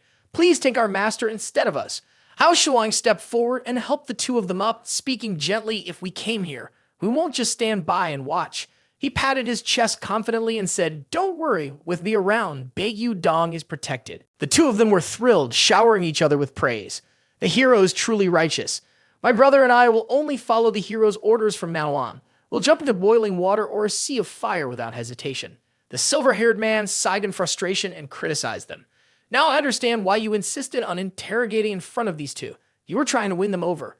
He continued to sit down in front of her and asked, "Where is Su Liu Ji? Is she alive or dead?" No matter what he said, she just kept her eyes closed and ignored him. "I don't know. I'm only responsible for seducing Hong Xiang. I don't deal with the disciples below." Before she could say anything more, he clenched his fist, flames flickering in the air as a warning, making her break out in a cold sweat. After thinking for a moment, he spoke again. "If I throw this punch, the power you drain from Hong Xiang will likely vanish completely." Her face turned pale, and she hurriedly said, "Yes, today we caught a female disciple and locked her in the water prison. There are also some disciples who refuse to submit to Bu He, and they've been locked up there too." After hearing what he wanted, he stood up confidently and crossed his arms. It seemed that in order to handle things, he'd have to rescue the rebellious forces locked in the water prison. The man with glasses lowered his head, worried. After all, the water prison was an important place in Bai Yu Dong, heavily guarded. He glanced at the green-haired man and added, "Even with just the few of us, breaking in there will be as hard as climbing to the sky." He turned his head with a meaningful look and said, "The problem isn't that big. We can take advantage of the loophole." They asked, suspicious, "Take advantage of the loophole?" With that, He began sketching out the plan. He picked up his pen, smiling, which left the two people next to him stunned. When he finished, neither of them expected it. A mask. Hao Shuang put on the self-made mask and walked straight ahead as if nothing was out of the ordinary. Xiao Yu followed closely behind. The two guards, without any suspicion, greeted them respectfully. "Bu Elder, you just walk right past them like that." She glanced at him, unable to help but admire. "You really nailed the voice imitation. But what about walking around here and there like this? What if someone notices a mistake?" He calmly replied, "I didn't expect you care about me like this." She frowned, thinking about the seal on her waist. "If you hadn't drawn that explosive charm on my stomach, I wish you would just drop dead right now." He seemed to have planned this all along, turning to her with a request. "Later, just follow me into the water prison. Anyone who tries to block my path, I'll handle." After hearing that, she was left stunned, her mouth hanging open. "You're really bold, aren't you? What if?" He remained calm, reaching behind him and slowly walking forward. There was no need to be tense. He was taking his time, leaving the way to the water prison. "That said, you're still sticking close to me. Are you that eager to die quickly? Why do you have to drag me along?" When they arrived at the gates of the water prison, two guards were sleeping in front along with two beasts. One of the guards yawned deeply, but was suddenly jolted awake by a stick hitting his head. A lump formed in his head as both of them quickly turned around to look at Shen Hu, who angrily scolded them. "What are you doing? Can't sleep at night?" He gave them a stern warning. "I've told you 100 times that people locked up in the water cells are all dangerous elements, so you need to keep a close watch on them." These two got too close. While he was lecturing the other two, "If I catch you slacking off next time, you'll be scrubbing toilets next month. Do you want to sweat like that? Not good. That guy is boovies confident." One of the guards, surprised, spoke up, causing Shen Hu to turn his head and look. "Bu Elder?" She nervously covered her mouth and whispered to Hao Shuang, "What should we do? We need to go quickly." He stayed calm, though. Turning around and leaving now would only cause more trouble. "Relax and follow me." Shen Hu walked forward and respectfully greeted. "Bu Elder, aren't you resting at noon? What brings you to this filthy place?" Her heart raced with unease. She glanced at him, a little anxious. His name was Shen Hu. He just casually said, "I couldn't sleep, so I went out for a walk." His words left the old man looking blank. "Huh?" Before the elder could respond, he asked again, "What are you doing here, Shen Hui?" The guards, overhearing this, couldn't help but laugh and teased him. The elder smiled awkwardly and rubbed the back of his head. "I'm on patrol here, making sure no one is slacking off and messing up things for you." He kept his icy composure. "Good, but I still have something more important for you to do right away." He bowed respectfully and accepted the order, saying, "Yes, please, tell me what to do." Little did he know, the man immediately followed with, "Right now, go out and catch 99 frogs, 99 worms, and 99 water snakes." These words froze him, and he stood there in shock. "Huh? What did you say?" The man stepped forward, patted him on the shoulder, and said a few words of praise that left him utterly stunned. "You have to do it yourself. I can't trust anyone else. This is an important test for you. Do you understand?" After hearing this, he was almost in tears, deeply moved. He said, "Thank you, Elder, for your guidance. I'll go at once and catch them right away." She was left speechless, marveling at him. "You really are something else. You took the challenge without hesitation. Too flattering. Just like that, you walked past the guards with such confidence. I want to go inside and see for myself." The two guards outside didn't need to follow. They bowed and acknowledged the order. Suddenly, the beast with red eyes growled and bristled with fur. She panicked. Oh no, she had forgotten that this type of creature could use its sense of smell to recognize people. This time she had made a mistake. Instantly, the two beasts got a sharp punch to the head, causing them to shut their eyes tightly, and they were immediately scolded to keep quiet. They were left grumbling, still showing their teeth as if daring to cause more trouble. The man with the smoky head collapsed to the ground, and the two of them just walked past the gate. As they moved deeper inside, he began studying the layout of the place. He asked how many people were locked up in the water prison, and although she was a bit hesitant, she still answered. "Thousands of people, mostly those who refused to obey Bu-He. You're not planning on rescuing all of them, are you?" "That would be impossible." The further they went in, the louder the voices of resentment and anger became. "Hu-He, you've ruined Bai Yu Dong. You won't get to die peacefully. Even if I have to come back as a ghost, I won't let you off, you witch." Hao Shuang was quite pleased with this spirit. Not bad. Everyone here had some fight in them. She felt a bit embarrassed and pointed ahead. "Is this the girl you're looking for?" At the very end of the water prison, there was a cage kept apart from the rest. Inside it, the girl's eyes burned with fury and hatred as she gripped the bars tightly. "Bu-He, I will definitely kill you." Two soldiers, still dazed, sat by the gate chatting away. "You still owe me 2 rounds of drinks, you know. Come on, let's go, let's go." The voice rang out, making both of them jump. Buhi, along with a group of stern-faced followers, stood before them and said, "What are you two doing? It's work hours." And here you are, laughing and joking around. This is completely unprofessional. They froze, their faces contorting in shock, and screamed. How is there another person here? She, her eyes blazing red with fury, shot out sparks of electricity, her gaze filled with hatred and rage as she roared, "Traitors, die for me." Xiao Yu, momentarily stunned, panicked and tried to run, shouting in fear. She's serious about taking a life for a life. Hao Shuang bent down, slamming her hand onto the ground. A bright flash of light shot along the water's surface in a 100-volt arc. The electricity spread quickly, paralyzing her and causing her to collapse onto the water. Hao Shuang glanced at Xiao Yu as he ran away, sneering, "What are you running for? Isn't this the solution?" Though embarrassed, Xiao Yu twisted his body and said, "What did you just do? It felt so good. Can you do it again?" Hao Shuang stared at her with a look of surprise, muttering, "This woman is really something, acting like a wolf or a tiger. She probably thinks she's some kind of adult toy with a shock feature." With that, he walked over, helped her up, and lifted her onto his shoulder. Xiao Yu still trailed behind, refusing to give up, asking, "I'm serious. Can I try again just one more time?" Hao Shuang answered bluntly, "Shut up. Get outside first." He stopped walking, glanced at it with a mocking look, and said, "So, it turns out that whole route from earlier came into this place. Looks like you really didn't take a nap today." At that moment, Buhi ordered, "Catch him." The group immediately moved forward, surrounding the two. One of them yelled, "Die, you dare impersonate Elder Bu. That's unforgivable." Hao Shuang's eyes sparked with lightning, and he shouted, "Shut up." Instantly, the whole group lost control and fell to their knees. One of them muttered in confusion, "What's going on? What happened just now? Suddenly, my legs feel numb." He was trembling slightly, his face contorted with fear. Xiao Yu's face also turned red from the electric shock, her voice filled with excitement as she exclaimed, "This time it's even more intense. He's releasing electricity again." Another person, confused, looked around and said, "It must be him." Xiao Yu glanced at Hao Shuang with her captivating eyes and said softly, "The man that the sect leader has been searching for so hard." Hao Shuang glared at the group in front of her, her voice cold with anger. "A bunch of fools, you can't even recognize who the fake is, and you still need all of you here?" The people around her stared blankly. One of them mumbled, "That person just growled. Our legs went weak. It has to be the real Elder Bu over here." Someone else seemed to catch on, turning to look with a face full of terror. Could the fake be?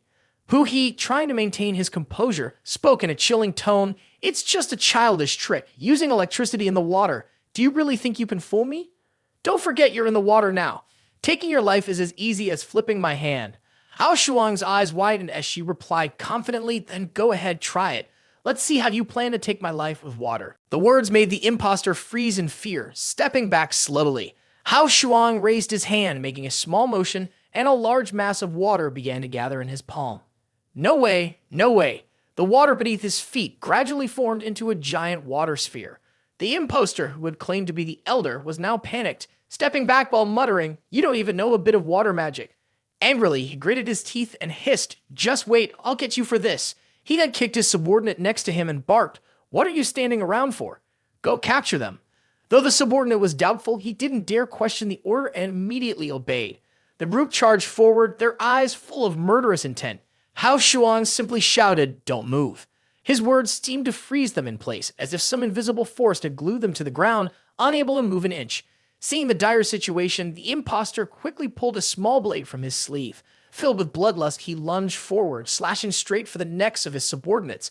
Fresh blood spilled out as each one collapsed. Hao Shuang stood there, quietly sighing, "What a cruel and devious move." Xiao Yu furrowed her brows and asked him, "How did you know he was an imposter?" He looked at the chaotic scene in front of him and explained, "He used you to get Hong Saixang's position, which was already suspicious. The thinking of a sect elder wouldn't differ too much from that of the sect leader. Inviting an outsider to probe around is too risky, unless he doesn't know any of the sect's techniques." He continued confidently, "Looks like I was right." The imposter gritted his teeth, angrily saying, "How Shu, damn it. The plan I've been working on for a whole year is being ruined by you." Furious, he charged forward, leaping at them while shouting, "Die." The masked man snarled, swinging his knife toward them. "You little brat, your day of reckoning has come." Just as the blade was about to strike Hao Shuang, Xiao Yu, in a panic, shouted, "Watch out!" But before she could finish, he noticed that the imposter's feet were trapped by the water, leaving him suspended in midair. The water below was still swirling, creating powerful currents. Immediately, he was slammed hard against the cave wall by the rushing water. His subordinates were frozen in fear, dumbfounded as they watched him sneer, already knowing that their leader would make his move. Kak Han, who had somehow woken up on Hao Shuang's shoulder, was still casting a spell. I was waiting for the right moment. He got too close, so I struck. Without warning, she flicked the imposter upside down. Enraged, he bellowed, "You piece of trash! I should have killed you sooner." After he dropped her to the ground, she angrily waved her hand and muttered, "Speak more clearly." He was tossed around and slammed hard against the walls of the cave, leaving his face bruised and his mask shattered. She, with authority, continued to turn her hand and said, "I want to see who dares to impersonate Elder Bu and cause trouble in Bayou Dong."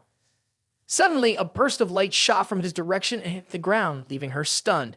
In the blink of an eye, he skillfully maneuvered through everyone and escaped, causing him to sigh. His martial skills may not be impressive, but he's certainly good at running away.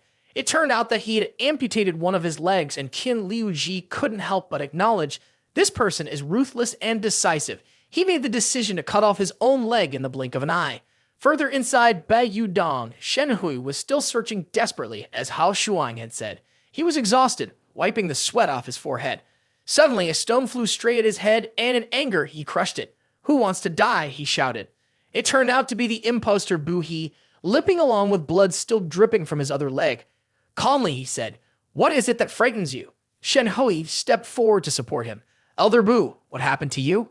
Where's your leg? Where did it go?" He shot a glare at them and snapped, "Shut up, listen to me. If you still want to inherit my position and become the next Grotto Lord, you better go take over my work on the other side immediately." Saixiang was lying unconscious on the sick, and Liu Shi stood by, clearly distressed. Master. She shot a frustrated look at the group and demanded, "What exactly did you do to him? Why is my master like this now?" Xiao Yu, trembling in fear, hid behind Hao Shuang and stammered, I was forced into it. He captured me and said he'd only let me go once he drained all Hong Saixiang's cultivation." Su Yun moved closer, grabbed a cup of water nearby, and frowned as she examined the situation. The cup has been laced with heart poison mushrooms. If consumed over time, it weakens the vital channels, and in the end, it leads to death. It looks like Bu He was trying to force him to the brink of death. Liu Ji, enraged but helpless, said, "I never imagined the elder was a fake. What is his real goal?"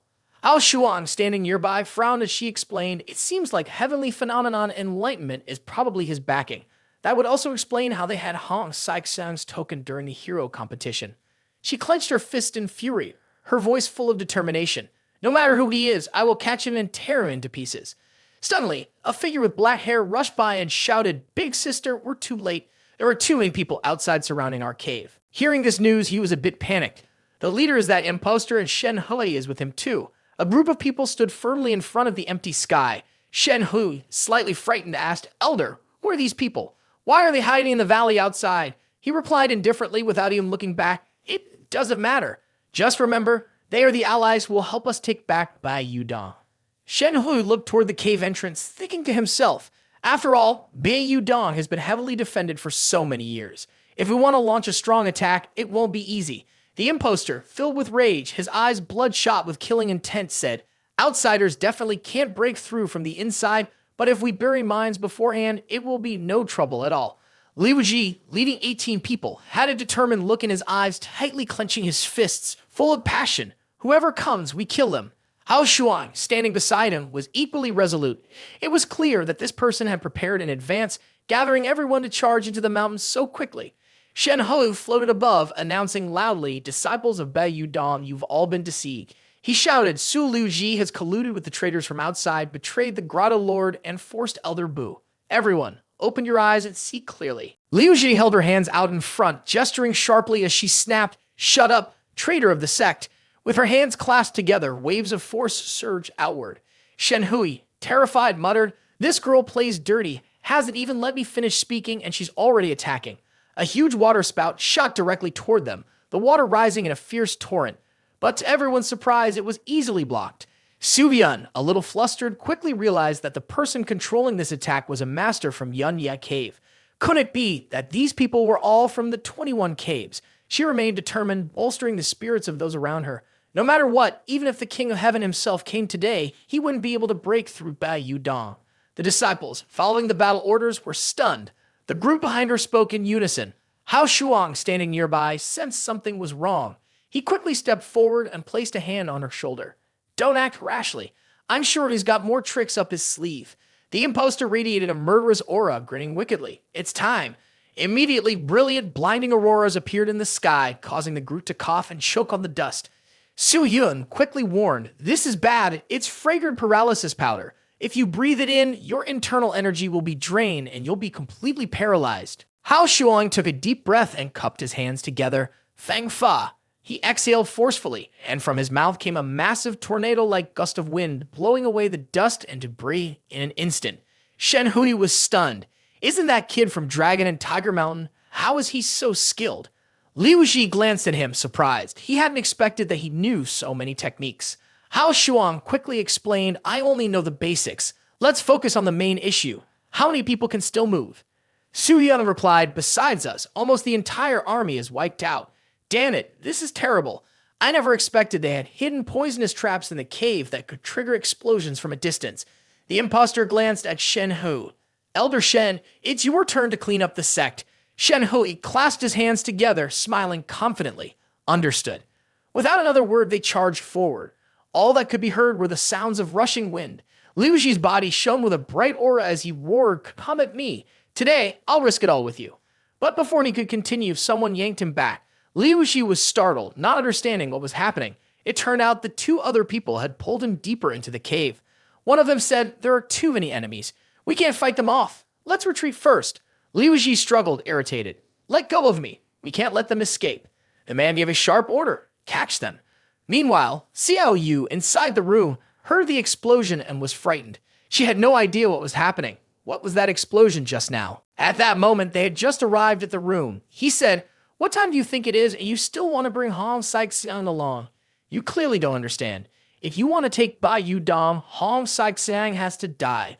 Otherwise, no matter what, Hong Saixiang will jump out and declare that he wants to kill everyone. Immediately, he led the group to chase after them. Xiao, you asked, why are we running? What's going on? What are we supposed to do? He explained, Boo, he must have brought in some masters, so how can we just stand still? Xu Yidun was carrying Saixiang on his back. The cave they were in was narrow, like a maze.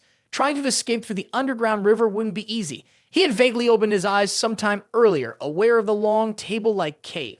He always had to make sure to glance at Hong Grotto Lord, who was still awake. His health was still weak, and he coughed a few times. Liu Ji turned around with concern. Hong Saixiang, regaining his composure, said sternly, stop talking. Hurry to the end of the cave. I know a secret passage. No one else will be able to find it except me. The scene shifts to a little later. The group of Shen Hui arrives to search the place but finds nothing. They don't head further into the area. I'm sure, standing from above and looking down, I was sweating but still felt a bit relieved. For now, we're safe. They won't be able to find this place. He had regained his strength, closed his eyes and said, it's my own foolishness that led to my betrayal. Now get Bai Yu Dong. There's only one last option. With determination, he continued, I will pass on the strongest skill of Bai Yu Dong, the three writings divine technique to everyone. If you can master this technique, there's nothing left to fear from the outside world. Hao Shuang and Liu Ji looked confused. Are you just going to pass it on to us like that? Saixiang narrowed his eyes, wiped the sweat off his face, and said slowly, the three writings divine technique is the most powerful martial art in our sect, passed down since its founding. Though the mantra has been handed down through generations, no one has ever fully understood it. If it had been understood, Bai Yu Dong would have been famous all over the world by now. He sat up straight and gestured with his hand. Today, you all risked your lives to save me, which means we're connected by fate. I will pass the mantra to you. If you can grasp it, it's thanks to destiny. If not, at least take this mantra outside as a symbol of Bai Yu Dong's power. From this moment on, the debt for helping to drive off the invaders will be considered paid. Hao Shuang's face was tense as he said, I understand. Even though we are outer disciples, we will do everything we can to protect the true Bai Yu Dong. Liu Jidai rubbed his eyes and said, Master. He closed his eyes tightly, focusing deeply. Flames of golden light flickered around him. Listen closely. The mental technique of the three-pattern technique. After a while, they're still searching hard on the other side. The imposter was still commanding his subordinates, search thoroughly. Don't overlook any trace. Shen Hui, standing beside him, asked confusedly, Elder, we can't see anyone. They've taken Hong Saixiang with them. He was furious. This brat is clever. He knows that as long as Hong Saixiang is alive, we won't be able to officially take over Bai Yudong. I'm worried they might have escaped through the waterway. Let's chase after them." But the other man remained calm, certain that Saixan's body was like a lamp running out of oil. If they'd gone into the water, they're as good as dead. They're still in this cave. Have the disciples of Bai Yudong woken up yet? How many are willing to follow us? Seeing this, Shen Huai raised his hand toward the group of disciples, bowing their heads, and proudly said, "At least 6 of them. Lock up the rest of the stubborn ones." They immediately obeyed the elder's command. The impostor's face turned grim. "Good. Release the venom-spitting lizard beast. If we can't find them with our eyes, we'll find them with its nose." On the other side, he was still teaching them the martial arts techniques, with Xiao Yu standing alone at a distance. "Have you all remembered the mental techniques I taught you?" They replied in unison, "Yes, master, we've memorized them." As soon as they finished speaking, as if releasing all of his worries, he leaned back and relaxed. "Then I can rest easy now." Liu Shi, sitting beside him, was crying uncontrollably. "Master." The other two didn't know what to say, but suddenly he jumped up and shouted, "I'm not dead yet. Go practice." This startled Liu Ji, making him flinch. "Yes." Ao Shuang, sensing something, spoke up. "Hey, there's a sound." It turned out that the beast they had released was beginning to track their scent. It seemed to have picked up on something and quickly rushed forward. The group ran behind it, as it appeared there was a lead in this direction. Xiao Yu, standing behind Hao Shuang, was panic-stricken. She clung to the stone wall, as the venom-spitting lizard beast's sense of smell was as sharp as a dog's. "This is going to be a problem," she muttered. Hesitating, she added, "Maybe I can help." The two were quite surprised. Around her, there were swirling dark purple mists. She said, her voice delicate, "My magic works not only on humans, but also on animals." The creature took a deep breath, scanning the area, then quickly turned around the rocky outcrop. The others followed close behind. When they caught up, it was already waiting on the other side. But as they peeked inside, he broke into a wide smile. "Finally, we found it. This success is ours." However, to their shock, they stumbled upon 2 spirit beasts in the midst of bizarre behavior. The entire group froze in disbelief, then quickly turned back to report. Something had clearly gone wrong. The venom-spitting lizard beasts were behaving abnormally, driven by some strange frenzy. Shen Hu was bewildered, unable to grasp what was happening. Suddenly, one of the beasts climbed up his leg, its eyes wild and erratic. He didn't panic, but immediately shoved it away with his foot. "Back off." Nearby, the impostor clenched his jaw, muttering with irritation. Well, you insolent brat." On the other side, Xiao Yu was still struggling to maintain his spell, sweat pouring down his face. He looked like he was at his limit. "With my current state of mind, I can hold on for 6 more hours. Any longer would be impossible. How are we supposed to escape? You all need to think of something." Su Yun said firmly, "Lord Hong of the Grotto is too weak to use the underwater escape route. Our only option is to break through the encirclement." Seeing Liu Ji falter, Hao Shuang added, "Don't worry. Once Liu Ji completes the 3-pattern technique, we'll have the power to break out with confidence." But suddenly, she coughed up a large mouthful of blood. He quickly rushed over, reached out to support her, and asked, "What's wrong?" She wiped the blood off her mouth and struggled to speak. "It's not working. I'm trying to circulate my energy using the method my master taught me, but it feels like my inner core is in chaos. If I keep going, I might overexert myself." Su Yun looked at Saixan, who was lying unconscious, and asked, confused, "Could it be that Lord Hong Grotto misremembered the method?" Hao Shuan propped his chin, thinking, "No, I tested it earlier, and it seemed fine to me." This amazed Liu Ji. He immediately felt the effects when he tried it. He nodded and said, "Exactly. You can see for yourself, the 3-pattern technique, first level, the form, intent, and body are all coming together." This left both of them stunned and surprised. Shen Hui, standing to the side, spoke up cleverly. "Elder, who is it that requires you to personally greet them?" The person pretending to be someone else standing behind replied sternly, "It's a distinguished guest, someone who can also help me achieve my goals." He looked a bit panicked, sweat dripping from his face. "What? Is there someone who knows Bai Yudong better than we do?" He remembered the moment when he heard him say, "They're here." Standing in front of them were 2 people. One of them sat calmly and asked, "Where is he?" He bowed his head and replied, "He's still in the cave, but he's already fled." The man stepped aside, and a mummified demon, radiating a dark aura, appeared. He frowned and said, "I expected this. That's why I brought him here." The other person leaned in and whispered, "Lord Demon King, do you think intervening like this is too risky?" He calmly responded, "That's why we can't let those Hao Shuang people escape this time. If we want to deal with the weeds, we have to pull them out by the roots." They moved deeper into the cave. The demon seemed to sense something, its eyes glowing brightly as it immediately turned to look at a rocky outcrop. The other person smirked to himself, found it. At that moment, Hao Shuang was still confidently focused on the physical projection he had just created, something equivalent to an additional water clone. His body's surface was reinforced, its density compressed like a layer of steel armor, and he could freely control its changes to launch attacks with a variety of weapons. Sai Xiang stood beside him, quite surprised, and couldn't help but ask, "Did you ever study the Bi Yudong techniques before?" He was a little confused. Aside from learning a few basic techniques just for fun, he hadn't had any further exposure to advanced water techniques, let alone the martial arts of Bai Yudong. Hearing this made Liu Ji's eyes widen as if he had just had an epiphany.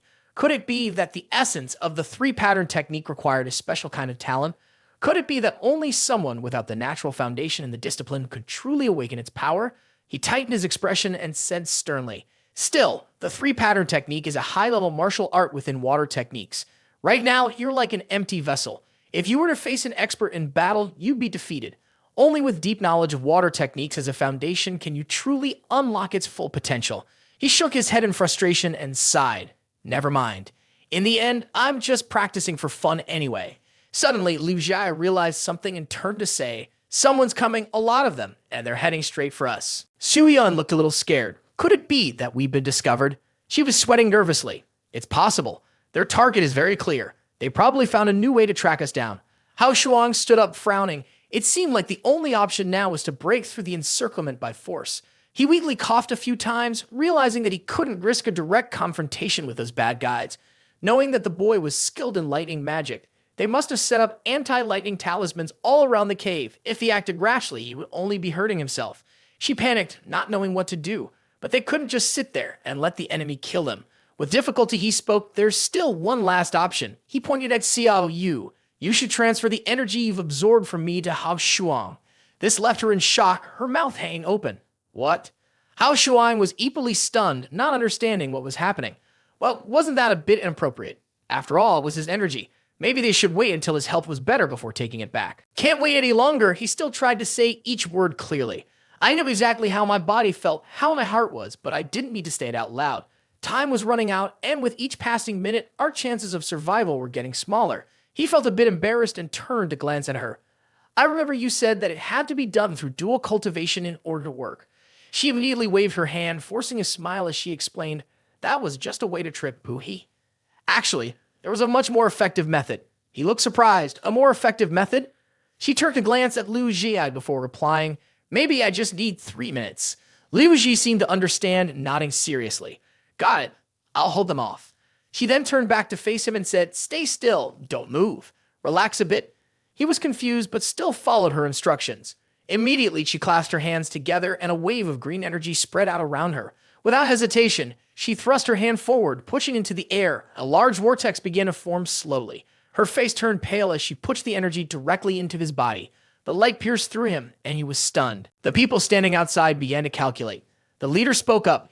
"Is there any chance that the thoughts and spiritual energy we gather from Hong Sai-Xiang could be taken away by Hao Shuang?" The other person just laughed sarcastically. "Well, that would be great. I was hoping you would help me out." The old man with white hair seemed puzzled. "What do you mean by that?" He gave a sinister smile and explained, "In order to inherit Hong Sai-Xiang's cultivation, I purposely discarded the spiritual energy in my body. Aside from my physical strength, the spiritual elixir is completely gone.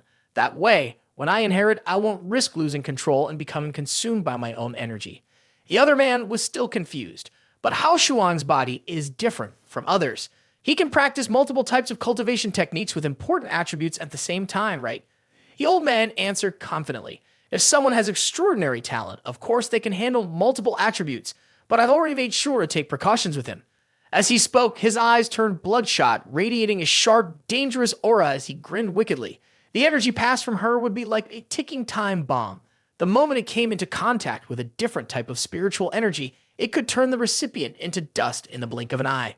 The green light gradually seeped into his body, and a powerful aura surrounded him. He could feel it himself. It was incredible that such an unusual method could actually transmit cultivation energy. Hong Sai-Xiang, sitting next to me, was equally stunned. He couldn't believe that after all the years I had put into this struggle, facing off against Dragon Lake Mountain, I had ultimately allowed a disciple of the Heavenly Master to acquire the item of this era. After a moment of channeling energy, my brother suddenly felt dizzy. Everything around him seemed to flip upside down. Tiny bolts of lightning crackled all over his body, and his eyes turned a glaring yellow. He let out a deafening scream so powerful that it caused the nearby rock wall to explode into fragments. The falling stones startled Xiao Yu, who quickly covered her head in fear. She turned around, her face drained of all color, eyes wide with panic. "What's going on?" the man asked, equally shocked. His eyes widened as he realized that two opposing magical forces were clashing. It's impossible. He clearly mastered the three-pattern technique. How could it clash with his own thoughts like this? Energy kept surging uncontrollably from him, and panic set in. The energy's shifting. Something's wrong. I can't control the lightning technique. The man struggled to his feet, leaning against the wall, and electric sparks shot out from him in all directions. Xiao Yu was terrified and quickly covered her ears. He shouted loudly, "Did Bui use some kind of magic on you?" The girl, panicked, quickly explained, "He made me drink a bowl of medicine earlier, saying that if I tried to run, I'd die. He can do anything else." He frowned, sweating heavily. "That's it," he said grimly. "He's used a spell to leave a mark on you. If he tries to draw on the energy from you, it'll trigger an attack from the energy source that has already claimed its host." Sparks of lightning surrounded him, continuously shooting off in all directions. His dark eyes had also disappeared. He screamed in desperation. He continues, "So it's not the thunder magic inside Hao Shuang that's fighting off the water magic. It's the defensive reaction of the thunder magic protecting its host." Xiao Yu was worried. What should we do now? Sweat dripped from his face as he struggled to think. At this point, there's nothing we can do. It's all up to his fate. Liu Ji stood frozen, holding the elderly man. He quickly turned, confused at the sound. It seemed like Hao Shuang. Seeing this, he became somewhat anxious, turned around and said to her, "Let me go check." She glanced ahead, hesitated, and said, "It's too late. They already made it to the front. They're here." He immediately stepped back behind the rock outcrop. They're moving too fast. How could they pinpoint our location so accurately? She widened her eyes, unable to comprehend.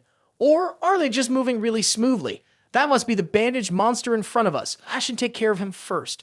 Without hesitation, the bandaged demon pointed ahead and seemed to say something. The person next to him immediately understood, launching two throwing darts toward it. Liu Ji panicked when she saw two darts heading straight toward her. Instantly, the rock outcrop was blasted to pieces. She had to duck down, and the silver-haired person had to brace himself on his sword, sweating heavily. "Damn it, it's you. If you don't hurry back to Mount Qingqing and follow Hao Shuang, you're just asking for trouble." Immediately, he leaped into the air, grabbing two swords, and said seriously, "I'm ready." He swung his swords fiercely at the other person, but they were blocked right away. Frowning, he muttered, "If it's going to be like this, then you'll have to die here at Baiyudan." Gritting his teeth, he growled, "Let's see if you have the skill for this," before launching a rapid series of chaotic attacks at him. The people behind also rushed forward quickly. Surely someone was inside. They were all panicked when they saw the fight between the two. Immediately, the guards were trapped in a water bubble, causing Bu He to grit his teeth in frustration. Liu Ji was still a bit shaky, but she tried her best to cast a spell. "As long as I'm here, no one is getting through." The Demon King summoned a flock of black crows, which flew towards Liu Ji, attacking her before she could react. The other person grinned wickedly as he moved deeper inside. "I've won! Even Hong Saixiang can't stop me now." Suddenly, a fist appeared right in front of him, landing a punch that made him spit blood. It was Hao Shuang. He simply said, "Shut up already. Don't you know there's an echo in this cave?" Su Yun, standing below, saw this and was relieved, knowing right away that Hao Shuang was fine. The other person looked back. Hao Shuang. He seemed a little annoyed. "Senior brother, you really want to push me to my death, don't you?" The mask he was wearing broke off and was sent flying to one side. The impersonator wiped his mouth. There was already a trace of Hong Saixiang's aura on him. How could this be? He hadn't expected his spell to fail. He grinned maliciously. "My dear junior brother, you're really lucky to be alive, but I'm afraid this time you won't make it out of here." Immediately, the group threw a talisman onto the stone wall. Shen Hui quickly ordered them, "Disciples of Bai Yu Dam, follow my command, set up the lightning protection spell." The group responded to the order, continuously placing the talismans onto the wall. Soon, all the talismans were arranged in a straight line. The wind began to howl. He smirked and said, "Does this lightning protection spell come free? You're about to cover the whole cave with them." Shen Hui drew out a dagger and assumed a fighting stance, responding disdainfully, "As long as it can stop your lightning magic, feel free to give it your all." Without hesitation, he charged forward. "Who, Elder, you don't need to intervene. I can handle him myself." This was a once-in-a-lifetime opportunity to show off in front of so many fellow martial artists and disciples from the sect. If he could defeat him on his own, he'd gain great fame. He grinned maniacally and rushed toward him, thinking this would be his moment to shine. He noticed the man still standing motionless and, feeling confident, began to taunt him. Surely he thought the man would be too scared to move now. Immediately, the sword swung toward his face. He yelled, "It's over!" But instead of dodging, he used one hand to block the blade. His eyes had completely lost their pupils. His senior brother, standing beside him, was stunned and had to exclaim, "What?" Hoovy pretended to be scared, sweating. The water shield could shatter the water sword, but could it be the three-mark divine art? Shen Hui stood there, mouth agape, unable to believe what he was seeing. His peerless water sword, unbelievable. He took a step back, gathering momentum, and threw a punch. "Sorry about breaking your water sword. To make up for it, I'll give you a little gift." The man had trembled, raising both hands in surrender. "Wait, actually, I really admire you. How about we become brothers? Please accept this from me." Before he could finish, the punch sent him flying 8 meters away. "I don't have any old brothers like you." That single punch shook the earth and sky, sending a massive beam of light shooting straight into the air. Liu Zhai ran off, exclaiming, "Is this the power of the 3-pattern technique? This is just the first level, and yet it was enough to easily crush Shen He." Buhi pretended to be shocked, his face pale. "No way. Even if Hong Saixian taught you the 3-pattern technique, even if you're smarter than most, how could you possibly inherit his way of thinking? I clearly placed a seal, so how are you unaffected?" Liu Shi casually frowned, then said softly, "I just thought if I could follow his example and discard my martial arts, would the seal still treat me like him? I tried it, and it worked. I absorbed the energy into my body." After saying this, he took a surprised step back. "How could you do that? You just abandoned your martial arts, and yet you're still standing strong. When I did it, I had to rest for 3 months just to be able to move again." Liu Ji snapped his fingers and chuckled lightly. "Actually, I didn't discard my martial arts. I just temporarily detached from them." Inside, Hong Saixiang and Xiao Yu were still standing next to a glowing, shapeless form. He was impressed, never expecting something like this to be possible. It really opened his eyes. He was furious, grinding his teeth. Despite using a clone to push his thoughts aside, how had he not thought of this himself?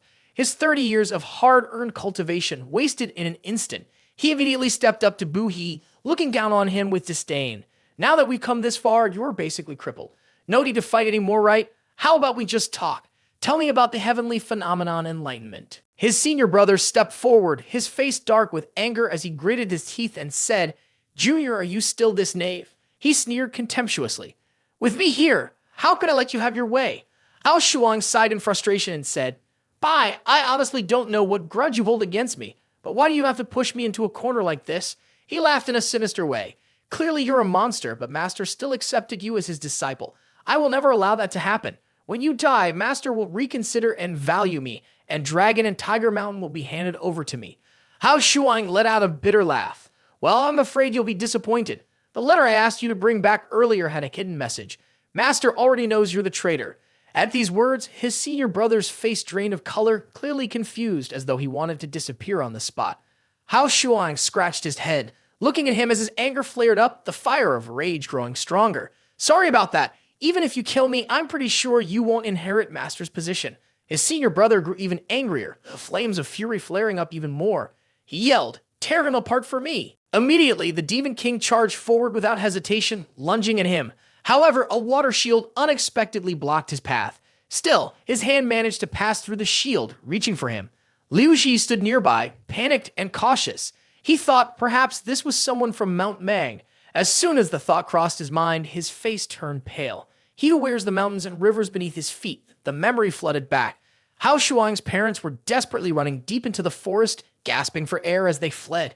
They ran while panting, and the mother looked back in a panic, asking, "Are they close? What should we do?"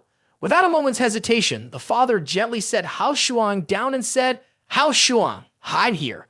The boy was terrified, trying hard to remember the faces of his parents. They lovingly reassured him, "Don't be afraid, we'll lead the bad people away. We'll come back to get you soon. No matter what happens, don't make a sound, okay?" Tears streamed down his face, and every word his parents spoke seemed to carve itself into his heart. He gritted his teeth, doing his best to stay silent. Immediately, the two led the group away and continued running. The father called out, "My Sue, hurry up." However, just then, an arrow shot through her leg, causing her to collapse to the ground. The father quickly stopped and called her name, "My Sue." In an instant, the pursuer had caught up. With a cruel look on his face, he coldly said, "The Demon King, he who wears the mountains and rivers beneath his feet, has given his approval, and you dare refuse. The punishment for such defiance is death." Without hesitation, he raised his sword, preparing to strike. Maisu struggled to speak her final words, "Go, quickly." But the father couldn't let go, turning back and shouting no. However, it was too late. With a single swing of the sword, Maisu's blood sprayed into the air. The father, enraged, shouted and summoned a surge of electricity around his hand, charging toward the enemy. But with one strike, his head was severed from his body. He collapsed instantly. The cold-hearted villain turned around and asked, "Where is the child?" Hao Shuang, hiding nearby, trembled, too frightened to make a sound. He glanced around for a moment, sighed in frustration, and turned to leave, saying, "Let's go." He directed the next monster forward. Tears welled up in his eyes, and fear gripped him so tightly that all he could do was stand there, paralyzed, watching in disbelief. Recalling each scene, Hao Shuang's expression grew worse, and he muttered, "The Demon King, he who stands above the mountains and rivers. I can't believe you're all working for him." The impostor sneered, "Now that you know, it's too late. You're about to become a corpse." He raised his hand, summoning a dark aura. Liu Ji, standing beside him, anxiously shouted, "This is too dangerous." She recognized how serious the situation had become. In an instant, a long sword pierced through the Demon King's body, lifting him into the air. The impostor, seeing this, was terrified. What? How can it explode like this? How can such a terrifying attack happen? His senior brother, standing beside him, spoke confidently, "Even if you stab him 100 times, it won't matter. He's a zombie. He doesn't feel any pain."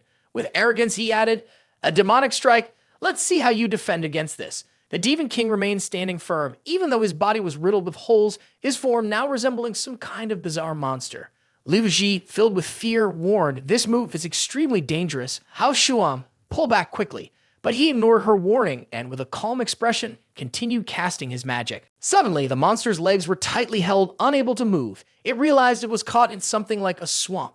Immediately, it was swallowed up by the earth, causing Bai to panic. "What's going on?" He quickly turned around and shouted, "You all, go after it. Deal with it." Before he could finish speaking, a flash of light streaked through the air, startling him. The arrow had pierced straight through his pupil. Hao Shuang shouted loudly, "Tell me everything about the Demon Emperor, or I'll kill you." The arrow was right in front of his face, causing him to retreat in fear. "I never thought you'd dare." The impostor behind him tried to attack, but as soon as the two swords swung toward him, they were blocked by a shield. Grinding his teeth, he spat, "You actually blocked it? Do you have eyes on your back?" Liu Ji was stunned. It wasn't that Hao Shuang saw his move, but that he had reached a level of water perception. Now it was like Hao Shuang had built-in sensors all around him.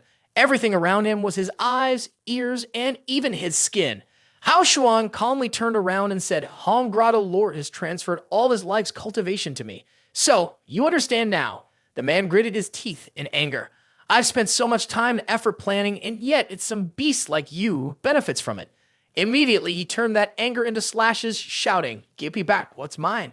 Hao Shuang felt exhausted by the attacks. With a snap of his fingers, he muttered, "Enough of this nonsense." A massive water blob then splashed down on the man's head, creating a huge explosion that slammed him into a deep hole in the ground. Shen Hui stood beside them, his face bruised on one side, stammering. Was the elder really taken down that easily? Someone next to him, panic in their voice, asked, "Elder Shen, what should we do now?" He responded with seriousness, "Don't worry, stay calm. We are the legitimate Bai Yu Dong. No matter what happens, we must maintain our dignity. We absolutely cannot bow down to outsiders." The person was taken aback, turning around to see him kneeling, bowing his head. "I apologize, I spoke too loudly earlier and caused you trouble. Please don't hold it against someone like me." Hao Shuang, feeling frustrated, didn't bother to pay attention to people like that. He said, "Tell the people from Heavenly Phenomenon Enlightenment outside that Boogie has already lost all his momentum. Tell him to leave immediately, or else we will go to war." The person trembled. "Understood, I'll go right away." Immediately, their group withdrew from the cave. Bai Yu Dong disciples, following orders, quickly drove the invaders out and protected their sect. The group left like frightened dogs, their tails between their legs. Liu Ji, standing nearby, couldn't help but sneer. "I have to admit, Shen Hui really is a loyal dog." The old man with gray hair standing next to him spoke up. "The people outside are all experts. Do you really think they'll just retreat without a fight?" Hao Shuang didn't bother thinking too much about it. They were only here to take over control. Now that Boogie was barely hanging on to life, there was no reason to keep fighting. He looked down at the fake lying on the ground, his teeth shattered, and it seemed like his bones were completely crushed. Even if they managed to save him, he ended up disabled. Yet the man still had the nerve to say, I advise you not to be too optimistic. I'm still here, and they won't retreat. But just then, someone came in to report, causing the man's face to turn pale. The enemy outside had already retreated. Elder Shen was leading the disciples to rebuild the defenses. He panicked. How could this be? Hao Shuang sneered, Brother, there's no one left to help you now. Are you still stubbornly trying to struggle? He tried to make excuses. If you're so capable, fight you one-on-one. Don't let anyone else interfere. Hao Shuang shook his head. You're still too inexperienced in the ways of the martial world. Before he could think further, a punch landed, and his face caved in as he was sent flying back into the wall. Hao Shuang spoke sternly. Who do you think you are to set conditions with me? Right now, you have two choices. Either tell me everything or die. He quickly panicked, waving his hands nervously. Wait, I'll tell you everything, Dan. Why are you so hot-headed? Hao Shuang stepped forward and asked, What's your connection to the Demon King? Where can I find him? Is he the one behind the heavenly phenomenon enlightenment? He answered, blood still on his lips. 3 years ago, he contacted me and asked me to inherit the title of Heavenly Master. The condition was that I had to join him. I would work for him. I don't even know where to find him. He's the one who contacts me. You want to betray the sect over this? Hao Shuang questioned, You would betray the sect over just this? He bitterly explained, What makes me the most favored disciple? It's you, not me. That old man never trained me to be his successor. Hao Shuang's tone hardened, if that's the case. Then don't blame me. He frowned, thinking hard. Even if the Heavenly Master came now, there would be no way to avoid a fatal blow. Immediately, his eyes turned bloodshot and a sharp knife appeared in his hand. His movements decisive. The two people standing nearby were terrified. It was too dangerous. The distance was too close. But unexpectedly, Hao Shuang remained calm. Had he forgotten the lightning protection spell in the cave? In an instant, his face changed as he realized everything. The light from the talismans they had placed earlier began to explode. A moment of impulse had turned into a lifelong grudge. As he turned around, he realized just how deeply calculated the move was. One single blow sent him crashing to the ground, smoke rising from his body. The man was in a miserable state. The two of them lowered their heads to look at him and began to judge. What do you plan to do with him? Hand him over to the Heavenly Master? No need. He's already crippled. With that, he turned and walked away without a second glance. After all, they were brothers from the same sect. He'd thrown him out there, letting him fend for himself. She was surprised, unable to understand what he was thinking, but still followed his lead. Together, they carried him out. Going out to do evil things, he deserves to die. Hao Shuang must have softened. Letting the tiger back into the forest, it will definitely cause unpredictable consequences in the future. He sounds so convincing. You want to test him? Then they dropped him into the deep abyss. The enemy had been defeated by him. A blow had been delivered by him. How to handle was up to him to decide. Two people walked away, ignoring him as he lay perfectly still on the ground, focusing on the task at hand. It was such a waste. After being tossed aside, he slowly sat up, no longer pretending. A monster standing a little distance away saw this. As expected, it was him. Hao Shuang had been right. This person was just faking unconsciousness. Without hesitation, the little weasel jumped down from the cliff, and sure enough, everything matched Hao's guess. Let's go. Lead me to the Demon Mountain. Inside the cave, Hao Shuang was supporting Hong Xiang as they walked. The issue had been resolved. Bu He had become an agent of the Demon King of Demon Mountain. Suddenly, he coughed lightly, and then, to everyone's shock, coughed up a large mouthful of blood. His disciples rushed over in a panic. Master. Liu Ji caught him, listening carefully to his final words. My time is up. I can't live much longer. Being able to drive the invaders away and protect the sect is a good thing. He pointed forward. After I die, the position of Grotto Lord of Baiyu Dong will go to. No one expected that the person he pointed to was Hao Shuang. He said it aloud, and everyone was stunned. Hao Shuang will inherit it. He was very confused, repeatedly shaking his head. No, I'm originally a disciple of Dragon and Tiger Mountain, and I also. Immediately, the old man made an effort to speak, trying to explain. This isn't a problem. You have the ability to practice the three arts' divine power. It's fate. As for which sect you're from, whether you're human or a monster, doesn't matter. Then he spoke his final words, leaning into Liu Ji's arms. Remember the heart of those who cultivate the way of the spirit, protecting the world and all its creatures. Everyone was in panic, Master. They quickly erected a tombstone for him, marking the resting place of Hong Xiang. She was in anguish, saying, Master, you knew we would surely carry out your will, protecting Baiyu Dong, protecting justice. She made a solemn vow. Those who harmed you, we will make them pay with blood. Someone came forward respectfully to report.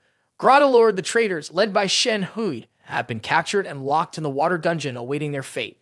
He furrowed his brows, saying, "Lock them up for now, we may need them later." Xiao Yu shyly appeared, saying, "It was me." He turned his head, not scolding her. Even though she was at fault, she was making up for it through her actions, so he wouldn't pursue it further. She frowned in sadness, asking, "Will you come with me?" He made a face like a monkey, sweat covering his face in confusion. Liu Ji clenched his fist in anger. Did that woman still want to cause trouble for Bai Yudong?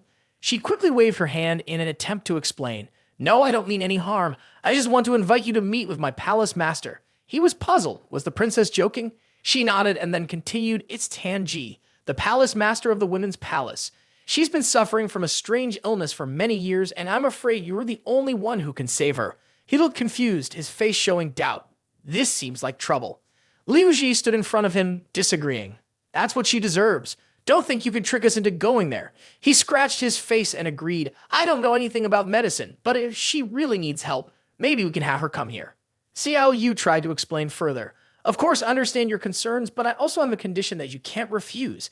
The palace is so high up in the women's palace, and if you look around the whole world, I believe only my palace master can help you deal with the ghost and climb Mount Mang." A servant entered and said, respectfully, "Palace master, I just received some news. Xiao Yu has been missing for several days. She said she found the man who can heal you and is bringing him here."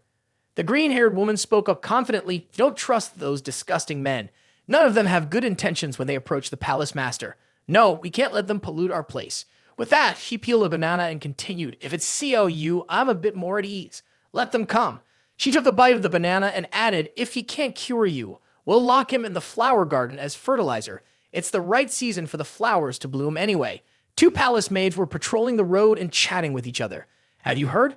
Another man is about to enter the mountain. Who's it for this time? I heard the palace master personally approved him to come in and try to heal him." One of them shook her head and said, "No way. It's been years. These men come to the mountain for the palace master's beauty. At least 80 or 100 of them have come, and in the end, they've all been buried in the ground as fertilizer. Right? I think the palace master has given up on those dreams about men." Suddenly, she stopped walking, and the person behind her asked, "What are you looking at?" Suddenly, a beam of blue light landed right in front of them. Xiao Yu was behind, while the man braced himself with one hand and landed accurately. Immediately, the two others rushed forward. "How dare you, scoundrel! Breaking into the palace of women, you're dead." Xiao Yu quickly stood up to intervene. "Wait," she said, but the sword couldn't touch him. He simply knocked it aside and explained, "Calm down, I'm here to rescue your palace master."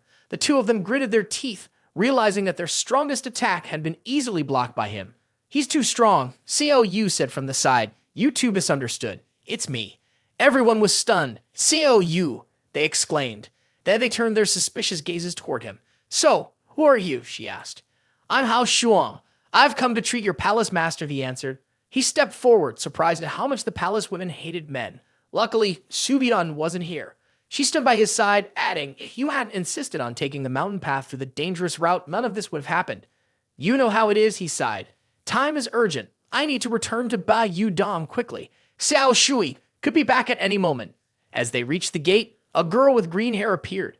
The two maidens beside her bowed respectfully and said, "Elder Lin." She stood firmly in front of me, looking irritated, and spoke up, "Xiao Yu, is this the divine doctor you brought here?" I quickly bent forward to explain how Shuang has an exceptional talent. I'm sure he can cure the strange illness of the palace master. He stood behind me, his face pale. "Oh my God, how on earth did he get such a muscular body?" She smirked. "A divine doctor, huh?" Then she kicked straight at him, stopping just in front of him. She was clearly stunned. "Why didn't you dodge? You're sweating like crazy. The fact that I've come this far means the palace master has agreed for me to treat him.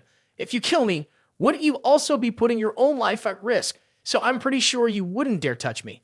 She firmly replied, "You've got guts, but you're wrong. Just because I'm not touching you now doesn't mean I won't later. There's already a spot saved for you in the flower garden behind."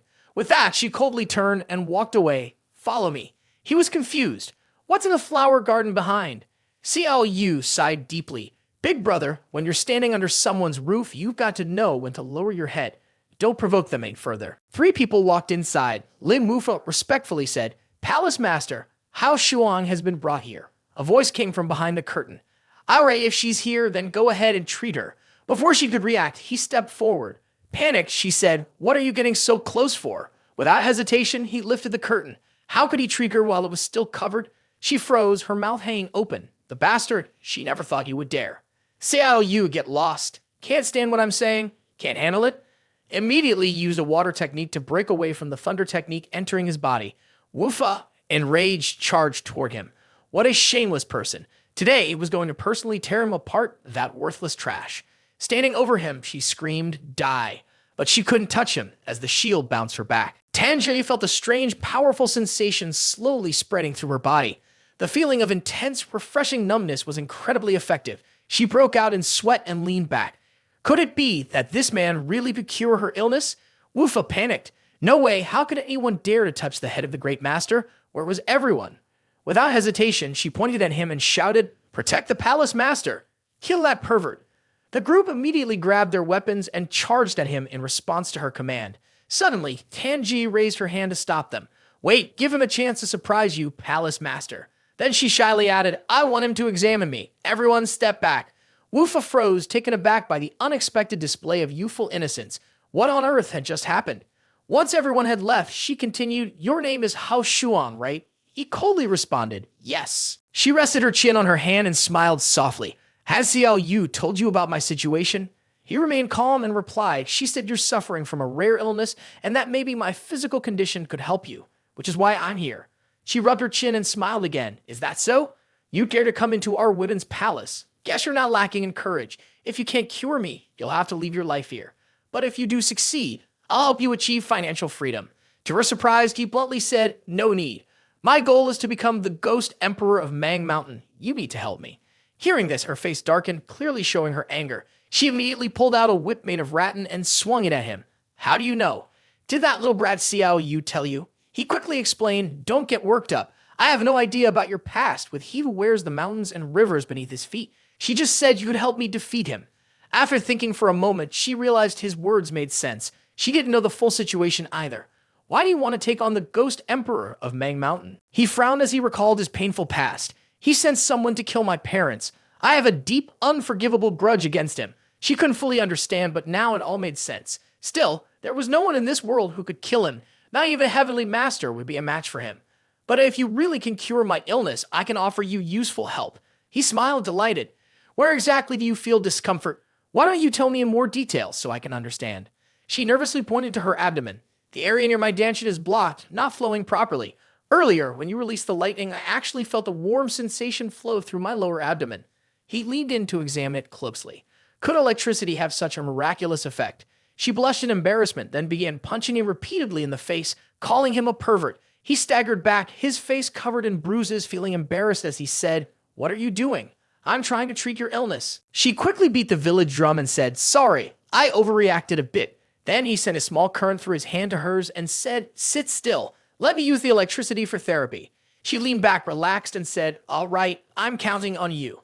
He warned her first, it might hurt a little, so try to hang in there. He placed his hand on her stomach. She suddenly blushed, but didn't feel anything.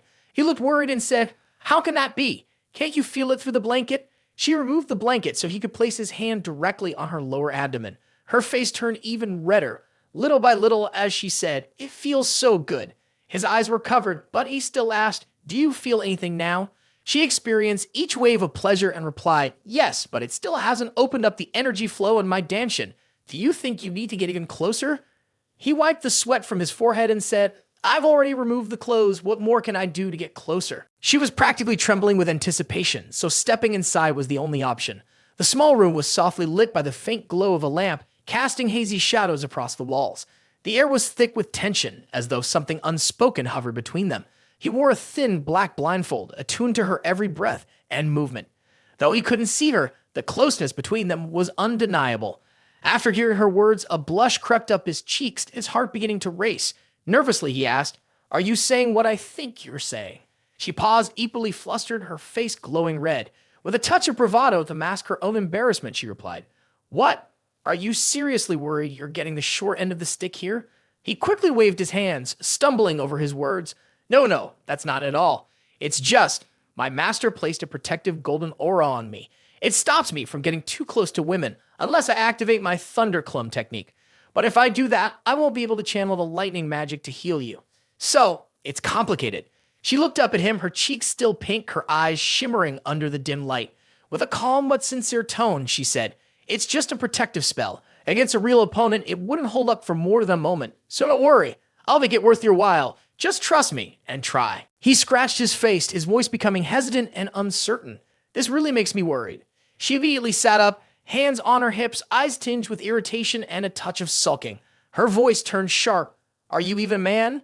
Do you really need to take off the blindfold before you'll act? Hearing that, sweat began to bead on his forehead. He responded, clearly tense. Of course not. The palace master has come this far and made such sacrifices. How could I dare ask for anything more? She kept her stance, hands on her hips, eyes locked on his. Her voice was firm. Good. My bottom line is, if you do it blindfolded, I can accept that. But if anyone sees me like this, I won't forgive it. He swallowed hard, a wave of awkwardness rising inside him. But even so, he reached out and loosened his belt. His eyes couldn't see through the blindfold, but he could sense how serious the atmosphere had become. He thought to himself, she said this much already. I'd rather die than bring up that transparent fabric. He paused for a moment, then spoke. If that's the case, I'll do my best. As he undid the belt, a strange glow emerged from his body, leaving her stunned. She covered her mouth with one hand, then her eyes, her breath growing quicker. He gently eased her back down, his voice steady and resolute. All right, let's make the most of our time. We don't have much left. She crossed her arms over her chest, her voice trembling slightly. As long as you can unlock that damn seal, you can do whatever comes next. Clenching his fist, his toned body radiated determination. He stood before her and said, Palace Master, I'm going in now. In his mind, it was as if a ship was rocketing into space, breaking through countless barriers. He took a deep breath and stepped forward. She let out a deep sigh, and suddenly, a figure with green hair rushed in from outside, shouting, Palace Master, I'm here to save you. But before anyone could react, the figure was kicked out, flying through the air without anyone realizing what had just happened. Back to her and him, the space fell back into silence and tension. She was still a bit embarrassed, blushing slightly as she said, All right, quickly use the lighting technique, hurry. He immediately became serious and began to draw his lightning bow. The lighting technique shot out, releasing blinding flashes of light that lit up the entire room, making everything sparkle under the electric glow. He breathed heavily, wiping sweat from his forehead, and said while continuing, Phew, it really works. She quickly stopped him when she saw him about to pull back, her voice urgent, Wait, don't go outside yet, it's not done. What should we do? He responded calmly, It's fine, I have another way to come back. No problem. She asked, a bit skeptical, So it worked, right? He answered, You'll know once we try.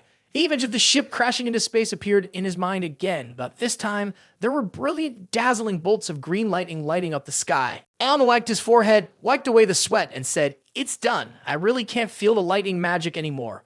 She lay below him, tired, sighed, and said, I feel like the spiritual energy in my danshin has finally started to move again. He looked at her, smiling back.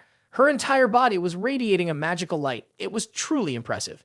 She was startled, quickly turned to look at him, and asked clearly, You covered your eyes, so how can you still see? He looked worried, responding anxiously, This is really hard to explain. I don't know how to put it. He hurriedly adjusted his pants, explaining, What I see is just because my ability to sense things is quite strong. She shot him an angry glance, even acting overly dramatic about it. A sharp crack sounded, and in an instant, she used her powerful gaze to send him flying, slamming him straight into the wall and breaking a chunk of it. The dizziness made it hard for him to make sense of his surroundings.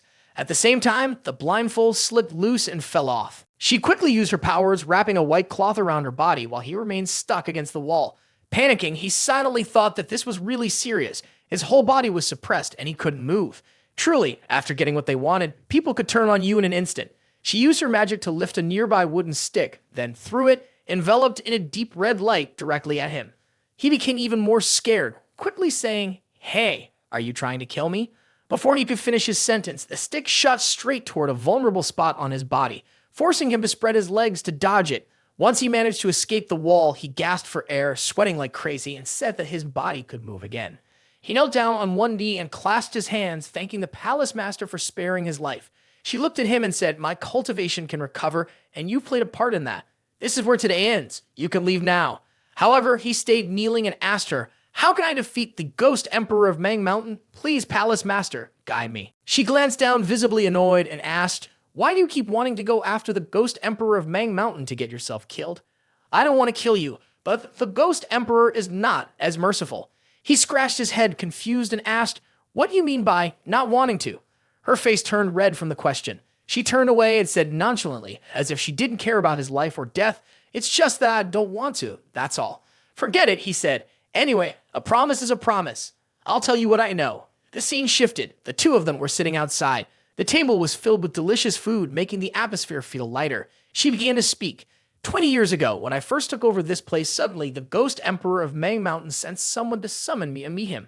He repeated, puzzled, 20 years ago. She continued, the secret technique he practices, which is about absorbing others' life force, is very similar to my own secret method, which allows me to directly absorb the cultivation of others for my own use. He wanted us to offer up our cultivation to serve as stepping stones for him to dominate the world. To stop me from using my secret method to grow stronger, he sealed my core, locking my cultivation for 20 years, and I've never been able to break the seal. I never imagined you would be able to help me undo it. He listened seriously to what she was saying, then asked, how long has it been like this? Why hasn't he shown himself in the martial world anymore? If he could directly absorb other people's cultivation, he should have already ruled the world by now, right? She answered firmly, with a hint of fear. At that time, in addition to absorbing other people's cultivation, he was also searching for a secret scripture that had been lost for ages, the scripture of the profound stem of the 9 heavens. He looked up at the sky and repeated, the scripture of the profound stem of the 9 heavens. She explained that this secret scripture, with its extreme yang and vigor, could counter the dark and evil arts of the demon emperor. He didn't dare to leave the mountain carelessly, fearing a confrontation, and had been secretly practicing this scripture. He was surprised. So, for all these years, he's been searching for this technique. Once he destroys it, no one will be able to stop him. This news was extremely valuable. I'll find the scripture of the profound stem of the 9 heavens, he said. She replied, the demon emperor has been searching for it for decades and still hasn't found it. How could you possibly find it? He stroked his chin, sat down, and said, you're right. I wonder if my master knows about this. She was peeling a banana and said, the world is vast. There must be a place where we can find clues. And in that place, the power of the demon king can't reach. He was curious and asked her where. As she ate the banana, she replied, the core of heaven's Tao purifies the place where destiny is judged, determining the heavenly cycle and the forces of life and death. He broke into a sweat, realizing she meant the river diagram and Lu writing. He stood up determined and said, all right, I'll go find my master and ask him to help me locate the scripture of the profound stem of the 9 heavens. She replied, why worry? She kicked him gently with her foot and said, I told you, if you cure me, I'll give you a big reward.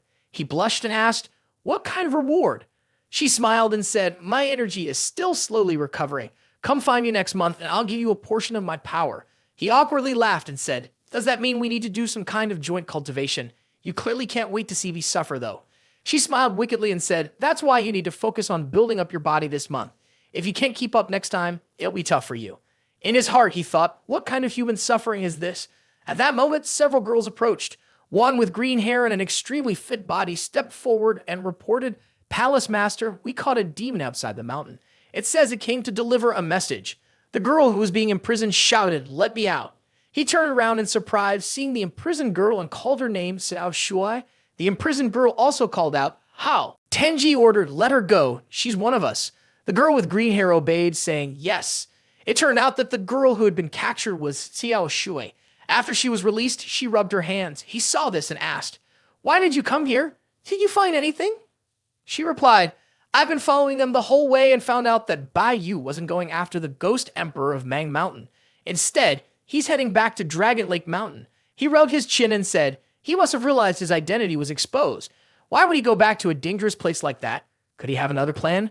She smiled and replied, he's either fearless or crazy, daring to investigate the location of the ghost emperor of Mang Mountain. Luckily, that person didn't come to the Mang Mountain, or your little beauty wouldn't be coming back. He clasped his hands together and said gratefully, thank you for the reminder, Palace Master.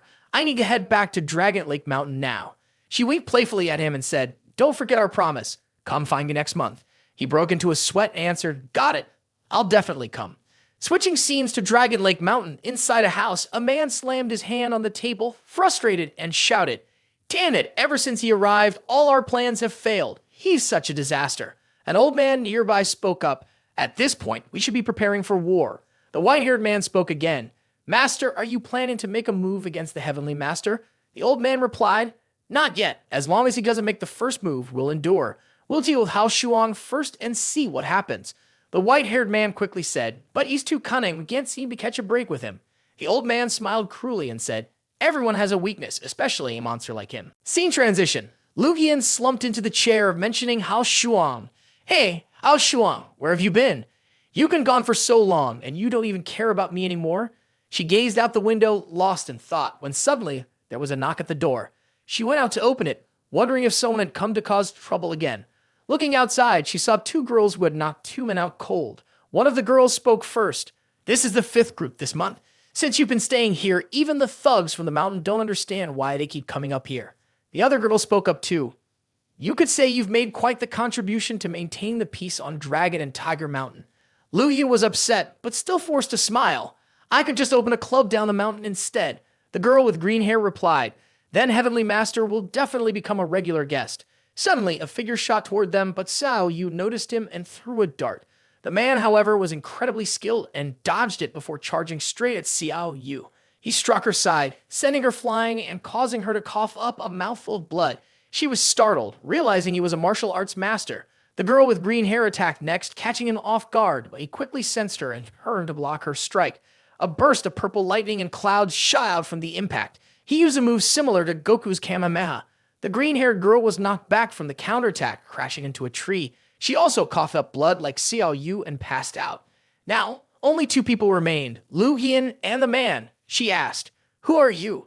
He replied, "Come with me." When Hao Shuang just arrived home, he received the news that Lu Yin had been taken. He angrily asked his master, "What's going on? I just got back and heard that Lu Yin was taken. Was it those people from Zhangju Yuan again?" His master advised him to stay calm. "Right now, we don't have any evidence. If we go looking for him recklessly, he'll just turn things around on us and we'll be at a disadvantage.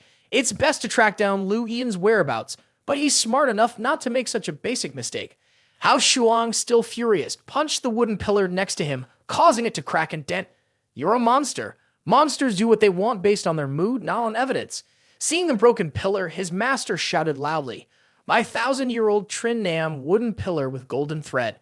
Hao Shuang, startled, heard him yell, "Ah, is it really that precious?" The scene shifted to a mansion, where two guards stood blocking his way, not letting him enter. The one with his hair tied up spoke first. "Hao Shuang, never heard of him." The other guard added, "The Grand Elder is resting. No one is allowed to meet him." Inside, a white-haired man looked out and laughed. Looks like Hao Shuang is in quite a hurry. An old man sitting next to him, sipping tea, joined in. "Let him hurry. The initiative is in our hands now. Let's just enjoy the show." The man outside shouted, "I've heard that Elder Zhang Ju Yuan has kidney problems. A special disciple came to deliver medicine for erectile dysfunction. Premature ejaculation isn't a disease. It's the result of psychological pressure." Hearing this, the person inside immediately turned pale and spat out the tea he was drinking. The old man with white hair beside him also overheard. So it wasn't just one person who was shocked. There were two others standing behind who had heard it too. "Is that true? Is Elder Zhang really in bad shape? How would he know this? This is huge news." "Yeah, well, considering his age," the man outside kept shouting, "I just received word from Elder Zhang and I rushed over here immediately, bringing some excellent medicine that can definitely help him regain his strength." The two guards heard this and immediately told him to shut up. The man inside, even angrier now, slammed the table and said, "Let him in right away. Don't let him keep blabbering nonsense out here." The old man with white hair, following orders, quickly went outside, opened the door, and said to the disciple, "Stop shouting. If you got something to say, say it inside." The disciple said dramatically, "Brother Bai, are you here to treat Elder Zhang too? It seems like Elder Zhang's condition is really serious." Brother Bai, now furious, shouted, "Shut your filthy mouth." The disciple responded with a mock expression of concern. "Oh, did I say too much? I shouldn't have shouted so loudly and revealed Elder Zhang Ju Yuan's condition in front of so many people, right?" Then he turned back to the onlookers and said, "Everyone, don't worry. Elder Zhang is in great health. He doesn't have any issues in that area. Please don't spread any rumors. We shouldn't tarnish Elder Zhang Ju Yuan's reputation. Thank you all for your understanding." The old man with white hair, now holding his head in frustration, screamed in agony. There were a few people gossiping, covering their mouths and whispering to each other. The old man inside heard this and angrily shouted, "Bring him in here. Bring him in here right now." After you entered, you sat down casually, picking your nose. The old man was still furious and said, well, Hao Shuang, you're openly causing trouble, humiliating, and slandering me. What do you want to do? Are you tired of living? Do you even know what the law is?" You kept pretending to be surprised, saying, "Elder Zhang, why are you saying this? I just received some new information and rushed here." You wiped the sweat from your brow. Who told you such nonsense? You stayed calm, pointing the finger at the white-haired man. It was him, Brother Bai. The white-haired man pointed at himself, asking, "Me? You continued, didn't you say that lately Elder Zhang hasn't been as tough on me as before? You even told me to figure out a way to heal him. He shouted, liar, when did I ever say that to you? You responded, it was during the hero competition. He snapped, how could I ever say something like that to you? You smiled and said, well then, it must have been Bai Yu Dong. He quickly denied it, saying, we never even mentioned Elder Zhang when we were at Bai Yu Dong. You grinned slyly and asked, oh, then what exactly did we talk about at Bai Yu Dong? He was fuming, but couldn't find a response. The old man spoke up, all right, Hao Shuang, stop beating around the bush. What exactly are you here for? Just tell us directly. Then he thought to himself, damn, I had planned to lure him here and kill him. I never expected this guy to make it so obvious. Now it's harder to make a move, but the initiative is still in my hands. I'll kill him and still try to act normal. It's nothing, I just missed the elder, so I came to visit. The two of them froze for a moment, confused. No other business, he said with a smile, adding, yeah, no other business, which made the atmosphere fall into a thoughtful silence. 30 minutes passed, and no one spoke. Suddenly, a signal sounded from outside, catching the attention of the white-haired man, who spoke up, who shot that signal arrow? He then clasped his hands and said, since you two have nothing else to discuss, I'll take my leave now. The two were left staring in disbelief, wondering what just happened. He quickly ran off. A few people standing outside, eavesdropping, saw him running and whispered to each other, is the treatment over? Did the Grand Elder not kill him? Looks like he really went in there for treatment after all. Yeah, that makes sense. The white-haired man walked toward the door and commented he sat here for an entire hour without saying a word. Then, when he heard the signal arrow, he suddenly ran off. What's wrong with that guy? The old man suddenly realized something was wrong. He had fallen for a trick. His job here was to keep the two of them occupied, which must have meant others were already going in to rescue Lu Yin. He immediately asked, what did you say? His voice was a bit panicked. Go check if Lu Yin has been rescued. If she's still alive, just kill her. Keeping her alive is too dangerous for us. Upon hearing that, the man rushed off without hesitation. How could he have found out? Is it possible that one of our own betrayed us? Lu, who had been listening, also overheard. The old man with white hair rushed toward the place where Lu Yin was being held, asking the guards there, what happened? Is anyone here to rescue him?